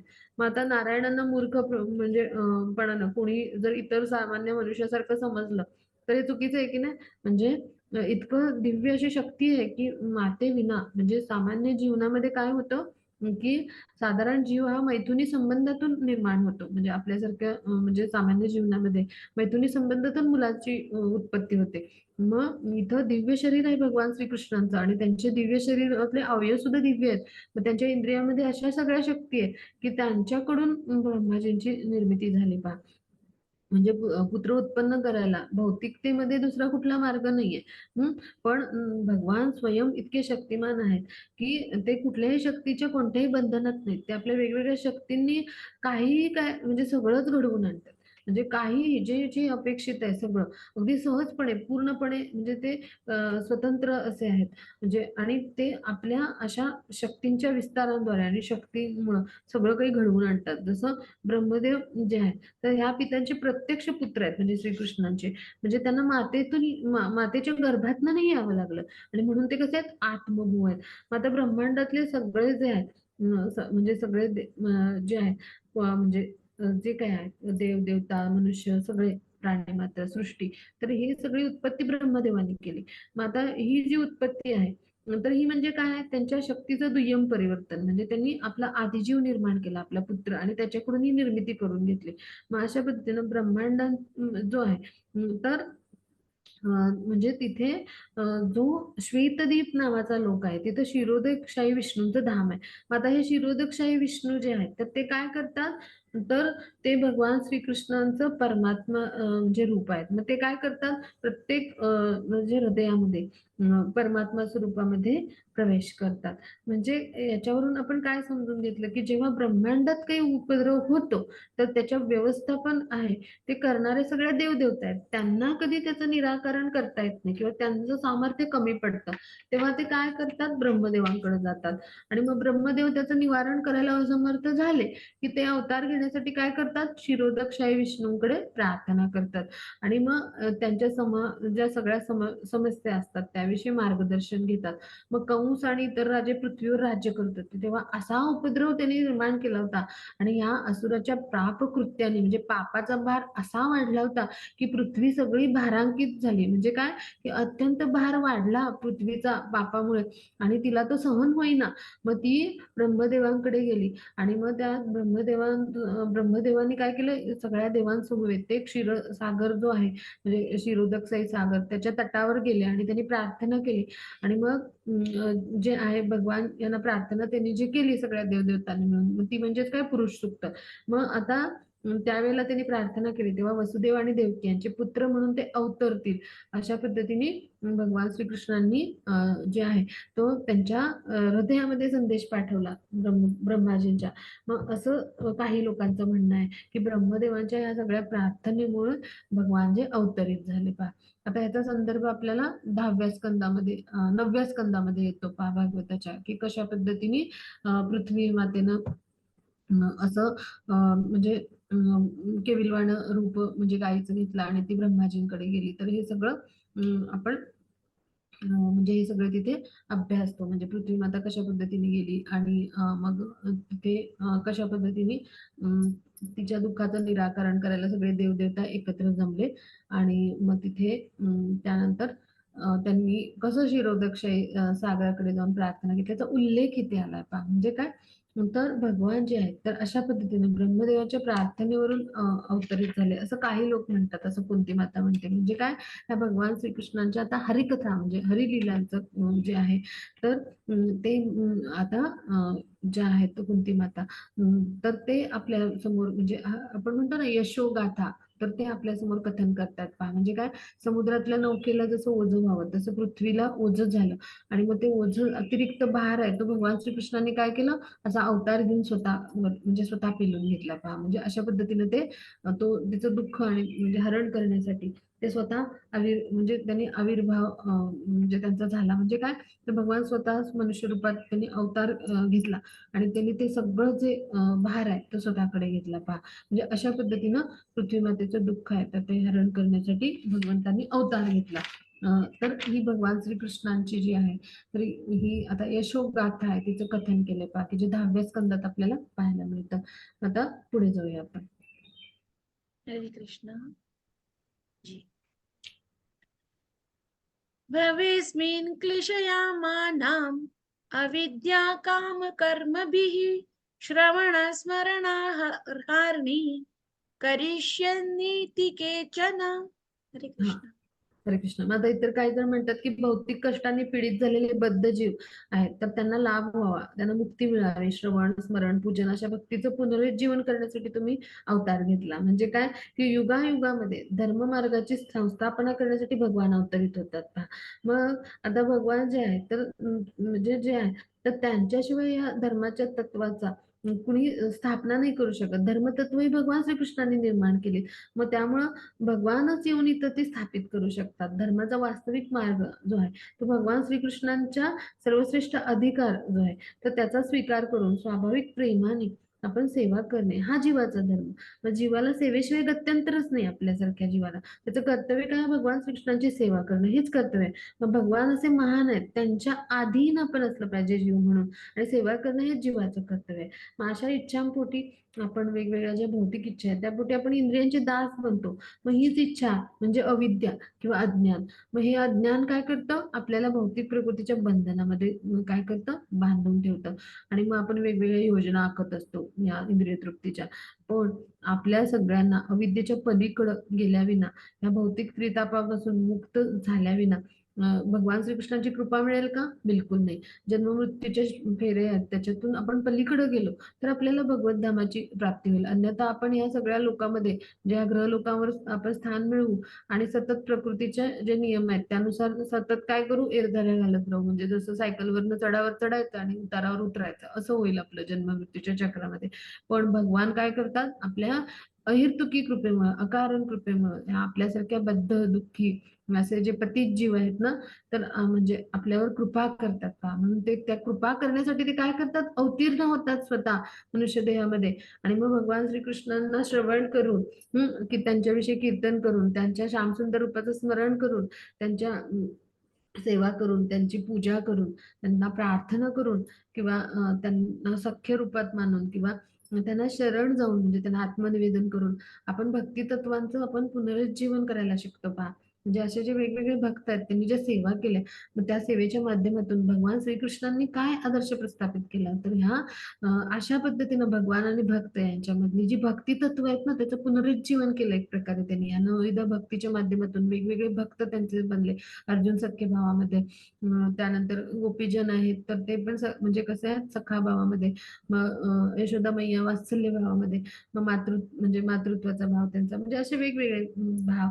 तर अशा सगळ्या म्हणजे नवविध भक्तींद्वारे भगवान जे आहेत तर त्यांच्या विषयी भक्ती तत्वाचं आपण जेव्हा पुनरुज्जीवन करतो मग त्यावेळेला त्या माध्यमातून काय होतं? आपण ह्या प्रकृतीच्या 3 गुणातून, ह्या अविद्येच्या बंधनातून सुटतो पहा.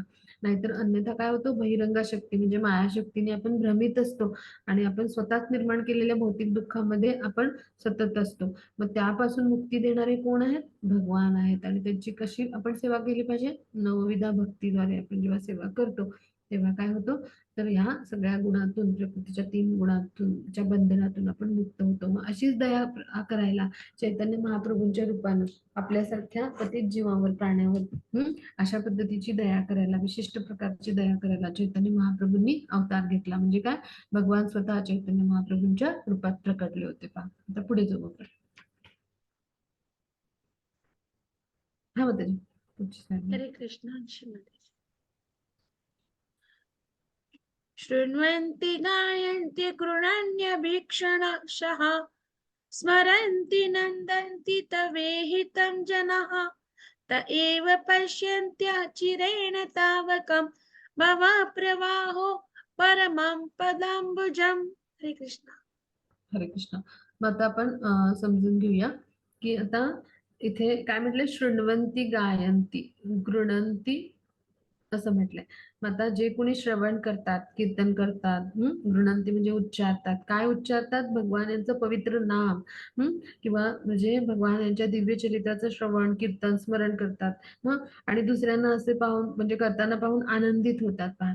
असे जे आहेत असे जे भक्त आहेत म्हणजे ते निश्चितपणे भगवान श्रीकृष्णांच्या चरण कमलांचं लवकरच दर्शन मिळतं त्यांना. तेव्हा ते जन्ममृत्यूच्या म्हणजे या चक्रातून काय होते, त्यांना मुक्ती मिळते. म्हणजे जन्ममृत्यूचा प्रवाह ते थांबवतात. म्हणजे इथे काय म्हटलंय, तर भवप्रवाह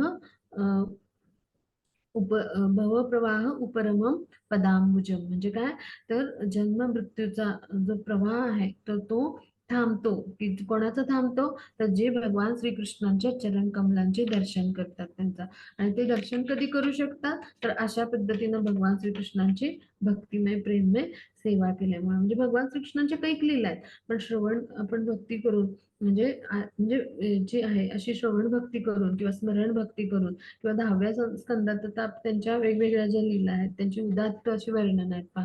म्हणजे भगवान श्रीकृष्णांच्या ह्या सगळ्या म्हणजे ज्या लीला आहेत, तर यांचं फक्त केवळ श्रवण आपण केलं, तर काय होतं, तर आपण केवळ श्रवणाने स्मरणाने किंवा त्यांच्या म्हणजे ज्या अशा सगळ्या ज्या गाथा आहेत, यशोगाथा आहेत, तर त्याच्या विषयी इतर भक्तांना सुद्धा म्हणजे हे वर्णन करताना, श्रवण करताना, कीर्तन करताना हे पाहून सुद्धा जो कोणी आनंदित होतो, असा प्रत्येक जण श्रीकृष्णांच्या चरण कमलांचा म्हणजे जो आहे ते चरण कमलांची प्राप्ती करतो पहा. आणि त्याचबरोबर तो काय करतो, ह्या जन्म मृत्यूच्या प्रवाहातून थांबतो. म्हणजे जन्म मृत्यूच्या चक्रातून त्याची मुक्तता होते. म्हणजे या सगळ्या व्यवहारामध्ये भगवान हेच मुख्य नायक आहेत आणि त्यांच्याच आपण यशोगाथा गातो पहा. मग भक्त म्हणजे काय, तर त्यांच्याविषयी किंवा त्यांच्या भक्तांविषयी अशा पद्धतीनं श्रवण करणं हेच आपल्या आध्यात्मिक जीवनाला पोषक ठरेल, हो की नाही. वेद पुराण काय करतात, त्यांची रचना जी आहे तर ते कशासाठी आहे, भगवान श्रीकृष्णाशी आपला तुटलेला संबंध पुन्हा जोडण्याचं ज्ञान देतात. पण आता म्हणजे त्यामुळे शास्त्रांचं पण श्रवण आवश्यक आहे, पण त्याचबरोबर भगवंतांच्या यशोगाथा आपण जेव्हा श्रवण करतो आणि त्यांनी आनंदित होतो किंवा अशा भक्तांना पाहतो आनंदित होताना, तेव्हा हे काय आहे, आपल्याला आध्यात्मिक जीवनास उन्नत करणार आहे, अध्यात्माला पोषक असे आध्यात्मिक स्तरावर भक्ती मार्गावर आपल्याला उन्नत करणारं ठरतं पहा. म्हणून आपण काय केलं पाहिजे, हरिकथा ऐकली पाहिजे, भागवत कथा ऐकली पाहिजे, भगवंतांचं लीलांचं श्रवण केलं पाहिजे, कथन केलं पाहिजे, इतरांना हे कथन करताना ऐकलं पाहिजे, स्मरण केलं पाहिजे. म्हणजे असे सगळे नवविधा भक्ती आहेत, त्याद्वारे आपण अशा पद्धतीने भगवंतांची सेवा करणं सुद्धा आवश्यक आहे. आता पुढे जाऊ आपण. म्हणजे याच्यामध्ये कुंती मातांनी आता फलश्रुती सांगितली पहा या श्लोकामध्ये. एखाद्या म्हणजे घटनेची फलश्रुती असते तशी, म्हणजे कुठल्याही सेवेची किंवा कुठल्याही म्हणजे उपदेश जे असतात भगवंतांविषयीचे दिव्य त्याची फलश्रुती असते ना. तर कुंती माता इथे फलश्रुती सांगतात पहा. म्हणजे की अशा पद्धतीनं भगवंतांच्या गाथा श्रवण कीर्तन स्मरण केल्यामुळे काय होतं, तर आपण भगवान तर त्यांच्या चरण कमलांच्या म्हणजे चरण कमल प्राप्त तर करतोच, पण जन्म मृत्यूच्या फेऱ्यातून पण मुक्त होतो पहा. आणि म्हणून आपण भगवान श्रीकृष्णांशी हरिकथा म्हणजे किंवा यशोगाथा आपण ऐकल्या तर हव्यातच, पण शास्त्रांचं पण श्रवण किती महत्वाचं आहे ह्याच्यावर श्रील प्रभुपाद टिप्पणी देतात पहा. म्हणजे शास्त्रांचं श्रवण काय करतं, भगवान यांची असलेला आपला विसरलेला संबंध तुटलेला संबंध पुन्हा जोडण्यासाठी मदत करतात. म्हणजे शास्त्रांचं महत्व इथं आपण समजून घेतलं. आता पुढे जाऊ.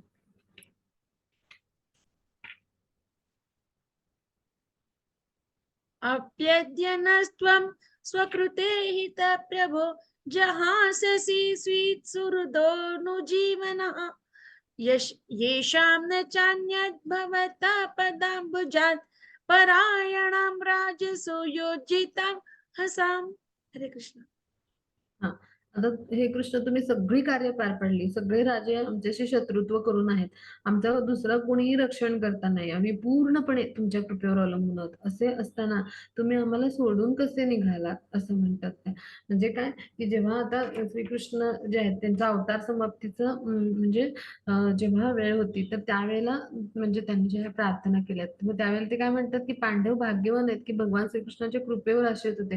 म्हणजे भौतिक जगतामध्ये दुसऱ्याच्या दयेवर आश्रित राहणे म्हणजे कसं म्हणजे दुर्दैव मानतात, पण भगवान आहेत त्यांच्यासोबत आपला दिव्य संबंध आहे आणि त्यांच्या दयेवर जेव्हा एखादा म्हणजे आश्रित असतो तर ती अत्यंत भाग्याची गोष्ट आहे. पांडव हे पूर्णपणे त्यांच्या दयेवर आश्रित होते पहा, म्हणजे त्यांच्यावर अवलंबून होते पहा आणि त्यांच्या मार्गदर्शनाखाली म्हणजे त्यांनी प्रत्येक कर्म केलं पहा, त्यांच्या म्हणण्याप्रमाणे प्रत्येक कर्म केलं. म्हणजे काय, की आपलं व्यक्तिगत चारित्र्य आणि आपल्यामध्ये उद्योग प्रवीणता हे उत्तम गुण असावेत. म्हणजे जसे पांडवांमध्ये सगळे गुण होते, पण जोपर्यंत आपण भगवान श्रीकृष्णांच्या इच्छेनुसार कार्य करत नाही, तो पण त्यांच्या कृपेस आपण पात्र नाही होत. बाहेर समजून घेऊ आपण. पांडवांनी असंच केलं. काय केलं? त्यांच्या इच्छेप्रमाणे कार्य केलं, त्यांच्या संतुष्टीसाठी कार्य केलं. म्हणजे भगवान यांच्या कृपेवर आश्रित राहिले पूर्णपणे आणि त्यांच्या प्रत्येक म्हणजे त्यांचं जे काही प्रत्येक आज्ञा उपदेश आहेत त्यानुसार त्यांनी कार्य केलं. अन्यथा या जगात काय होतं, आपण येतो पण आपल्याला मिळालेल्या स्वातंत्र्याचा काय करतो आपण? दुरुपयोग करतो. म्हणजे आपण काय करतो? इंद्रिय तृप्तीच करत राहतो. पण जो कोणी भगवंताच्या कृपेवर आश्रित राहतो त्याच्या जीवनात पूर्णत्वाची परिसीमा कशी असते? तर अशा पद्धतीनं. पण आपण मिथ्या रूपाने स्वतंत्र आहोत, स्वतःला मानतो, स्वतःला शरीर मानतो, कर्ता मानतो आपल्या मिथ्या अहंकारापोटी. मग हे पूर्णत्व आहे का? बिलकुल नाही. पण जो कोणी श्रीकृष्णांच्या कृपेवर मी आश्रित आहे हे जाणतो आणि त्यांच्या कृपेवर आपली दृष्टी लावून असतो, की जसं पांडवांनी केलं. मग असा जो असतो ना, तर तो काय आहे? तर तो जीवनामध्ये पूर्णत्व गाठतो, पूर्णत्व प्राप्त करतो. जो भगवान श्रीकृष्णांच्या इच्छेवर सर्वथा अवलंबून आहे ना, त्यांना सनाथ म्हटले. आणि अनाथ म्हणजे कोण? की जे कोणी अशा खोटं स्वातंत्र्यच असतं, मिथ्या अहंकारापोटी त्यांना वैयक्तिक स्वातंत्र्य जे मिळाले, तर ते म्हणजे असं मी स्वतंत्र आहे भगवंतांच्या पेक्षा कोणीतरी वेगळा असं स्वतःला जो मानत असतो, म्हणजे आपलं मिथ्या स्वातंत्र्य मिळवायचा, खोटं स्वातंत्र्य मिळवायचा प्रयत्न, त्याला अनाथ म्हटलंय. पहा, अनाथ शब्दाची व्याख्या सगळ्यांनी लक्षात घ्या. जो कोणी नास्तिक आहे, भगवंतांच्यावर श्रद्धा नाही ठेवत, दृढ विश्वास नाही, तो स्वतःला वेगळा समजतो भगवान श्रीकृष्णांपेक्षा कोणीतरी, म्हणजे तो मिथ्या स्वातंत्र्य मिळवायचा प्रयत्न करतो. मग असा म्हणजे अनाथ. पण जो कोणी भगवंतांच्या इच्छेवर सगळं अवलंबून आहे म्हणून त्याला शरण गेला आणि त्यांच्या इच्छेसाठी संतुष्टीसाठी कार्य करतो, त्याला म्हणायचं सनाथ. म्हणून आपण सनाथ होण्याचा प्रयत्न केला पाहिजे भौतिक अस्तित्वामध्ये.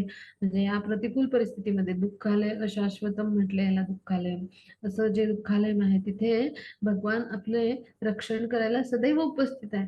पण त्यासाठी आपण काय केलं पाहिजे? भगवान श्रीकृष्णांना शरण गेलं पाहिजे आणि आपण सनाथ बनलं पाहिजे. भगवद्गीतेमध्ये हेच मार्गदर्शन होतं. पहा, म्हणजे भगवान श्रीकृष्णाच्या इच्छेवर पूर्णपणे विसंबून राहणं हीच खरी भक्तीची पराकाष्ठा आहे आणि हाच आपण जीवन जगण्याचा उत्तम मार्ग आहे. पहा, म्हणजे भौतिक जीवनाच्या सर्व अडचणीवर तर आणि तरच आपण मात करू शकतो. जसं कुरुक्षेत्राच्या युद्धात सगळ्या शत्रू पक्षांचे राजे ठार झालेले होते, सगळे पुत्र पौत्र पांडवांशी संघर्ष जरी केला तरी म्हणजे हे सगळे राजे करत होते, पण केवळ पांडवच होते की ते नेहमी सुरक्षित राहिले आणि नेहमी ते कसे राहिले?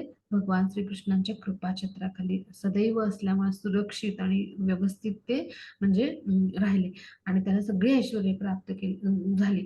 तर हे कशामुळे? केवळ आणि केवळ सर्वतोपरी भगवान श्रीकृष्णांना शरण जाऊन त्यांच्या आश्रयावर आपण राहणं, त्यांच्या इच्छेवर विसंबून राहणं. तर ह्या केवळ म्हणजे ह्या एका तत्वामुळे किंवा ह्या जीवन जगण्याच्या अशा पद्धतीमुळे केवळ आपण म्हणजे ह्या म्हणजे ह्याला आपण सर्वोत्तम मार्ग म्हणून जीवन जगण्याचा, तर ह्या मार्गामुळेच आपण काय करू शकतो? या भौतिक जीवनातल्या सगळ्या समस्यांवर अडचणीवर मात करू शकतो. पहा, ह्याच्यातून आपण काय शिकलो? कुंती मातेंनी मोठं रहस्य उलगडले. पहा, भगवंतांच्या विरहात जरा वेगळी मासोळेसारखी स्थिती होते भक्ताची. पहा, भागवत पुराणात त्याचे उल्लेख आहेत वेगवेगळ्या पुराणामध्ये. म्हणजे महात्मा जे आहेत वेगवेगळे भक्त, तर त्यांची परिस्थिती अशी होते. म्हणजे केवळ पांडव जे आहेत तर तेच अशा परिस्थितीत सापडले नाही, तर आपल्यासारखे सामान्यांची पण परिस्थिती भौतिक जीवनामध्ये होते. मग तेव्हा एक महत्वाचं म्हणजे रहस्य म्हणजे काय कुंती मातांनी या श्लोकाद्वारे उलगडले, ते म्हणजे काय? आपण नेहमी भगवान श्रीकृष्णांना शरण जाऊन त्यांच्या इच्छेवरच आपण अवलंबून राहिलं पाहिजे आणि त्यांच्या आश्रयाखाली राहून त्यांच्या इच्छेनुसार आपण त्यांच्या संतुष्टीसाठी कार्य करण्याचा प्रयत्न केला पाहिजे. म्हणजे भगवान कृपेवरच आपण आश्रित राहिलं पाहिजे, आपण सनाथ व्हायचा प्रयत्न केला पाहिजे. तरच काय होईल? आपण उत्तम पद्धतीने जीवन जगू शकू आणि भक्ती मार्गावर उन्नत होऊ शकू. मग हेच महात्म्यांचं लक्षण होतं आणि म्हणून पांडव परिवारातले सगळे गृहस्थ कोण होते? महात्मे होते. आता कुंती माता सुद्धा अशा महात्म्यामध्ये येतात. आता पुढे जाऊ. माताजी 4:30 ने हा, 5 4:30 झाले ना. आपण एक श्लोक घेऊया का विषय? छोटासाच आहे आणि मग उशीर होईल माताजी तुम्हाला. एक डाऊट घेऊ नाही आपण. घेऊ शकणार. हा, एक घेऊ आणि थांबू. केवयं नामरूपाभ्यां यदुभिः सह पाण्डवः भवतो दर्शनं यर्हि ऋषिकाणाम् इवेशतुः. हरे कृष्ण. हरे कृष्ण. आता ज्याप्रमाणे इंद्रियातली शक्ती निघून गेली तर कुणाचं नाव कर्तृत्व संपतं, तसं तुमची दृष्टी आमच्यावर नसेल तर आमची कीर्ती कर्तृत्व हे सगळं म्हणजे जे आहे म्हणजे सगळं पांडव आणि यादवांचे सगळे नाहीसे होतील. म्हणजे आता भगवान यांच्यामुळेच भक्ताचं अस्तित्व असतं. तर याविषयी कुंती माता त्यांना कशी प्रार्थना करतात, म्हणजे पांडवांचं अस्तित्व केवळ कृष्णामुळेच होतं हे कुंती पूर्णपणे जाणून होत्या. पांडव निश्चितपणे म्हणजे त्यांना जो काही नावलौकिक मिळालाय तो सगळा म्हणजे जो पांडव ज्या ह्या सगळ्या म्हणजे मध्ये स्थित होते ऐश्वर्यामध्ये नावलौकिकामध्ये, तर हे सगळं श्रीकृष्णांच्या मुळे होतं. म्हणजे साक्षात धर्ममूर्ती युधिष्ठिर आहेत, त्यांना भगवान श्रीकृष्णांचं मार्गदर्शन होतं. तसंच यादव कुळातले जे आहेत ते म्हणजे तर त्यांना म्हणजे जे आहे तर त्यांचं मार्गदर्शन म्हणजे जसं शरीरातली चेतना निघून गेली तर काय होतं, शरीरातली इंद्रिय निकामी होतात, शरीर निश्चल होऊन पडतं, हो की नाही. मग तसंच आम्ही सगळेजण म्हणजे श्रीकृष्णांच्या मार्गदर्शनाविना म्हणजे कसं आहे तर ते नसल्यासारखंच होईल आमच्यासाठी. म्हणजे भगवान श्रीकृष्णांच्या अनुकूल मार्गदर्शनाविना कोणी सन्मान, सामर्थ्य, कीर्ती यांचा अभिमान सुद्धा धरू नये. ह्याच्यातून काय शिकायचं तर हे शिकायचं, म्हणजे जे काही आपल्या जीवनामध्ये ऐश्वर त्यानंतर सन्मान, सामर्थ्य, कीर्ती, यश हे श्रीकृष्णांच्या कृपेमुळे प्राप्त होतं, त्यांच्या इच्छेमुळे प्राप्त होतं. त्यांच्या म्हणजे अपार करुणेमुळे प्राप्त होतं. मग त्याचा अभिमान नको धरायला आपण जीवाने. आपण त्यांच्यावर नेहमी कसं आहोत, त्यांच्यावर अवलंबून आहोत, त्यांच्या आश्रय छत्राखाली आपण आहोत. म्हणजे आपण नेहमी पराधीन असतो आणि अधीन राहण्याचा आत्यंतिक विषय म्हणजे कोण आहेत, आपले भगवान. त्यांच्या अधीन आपण राहायचं असतं, आपण सनात होऊन राहायचं असतं.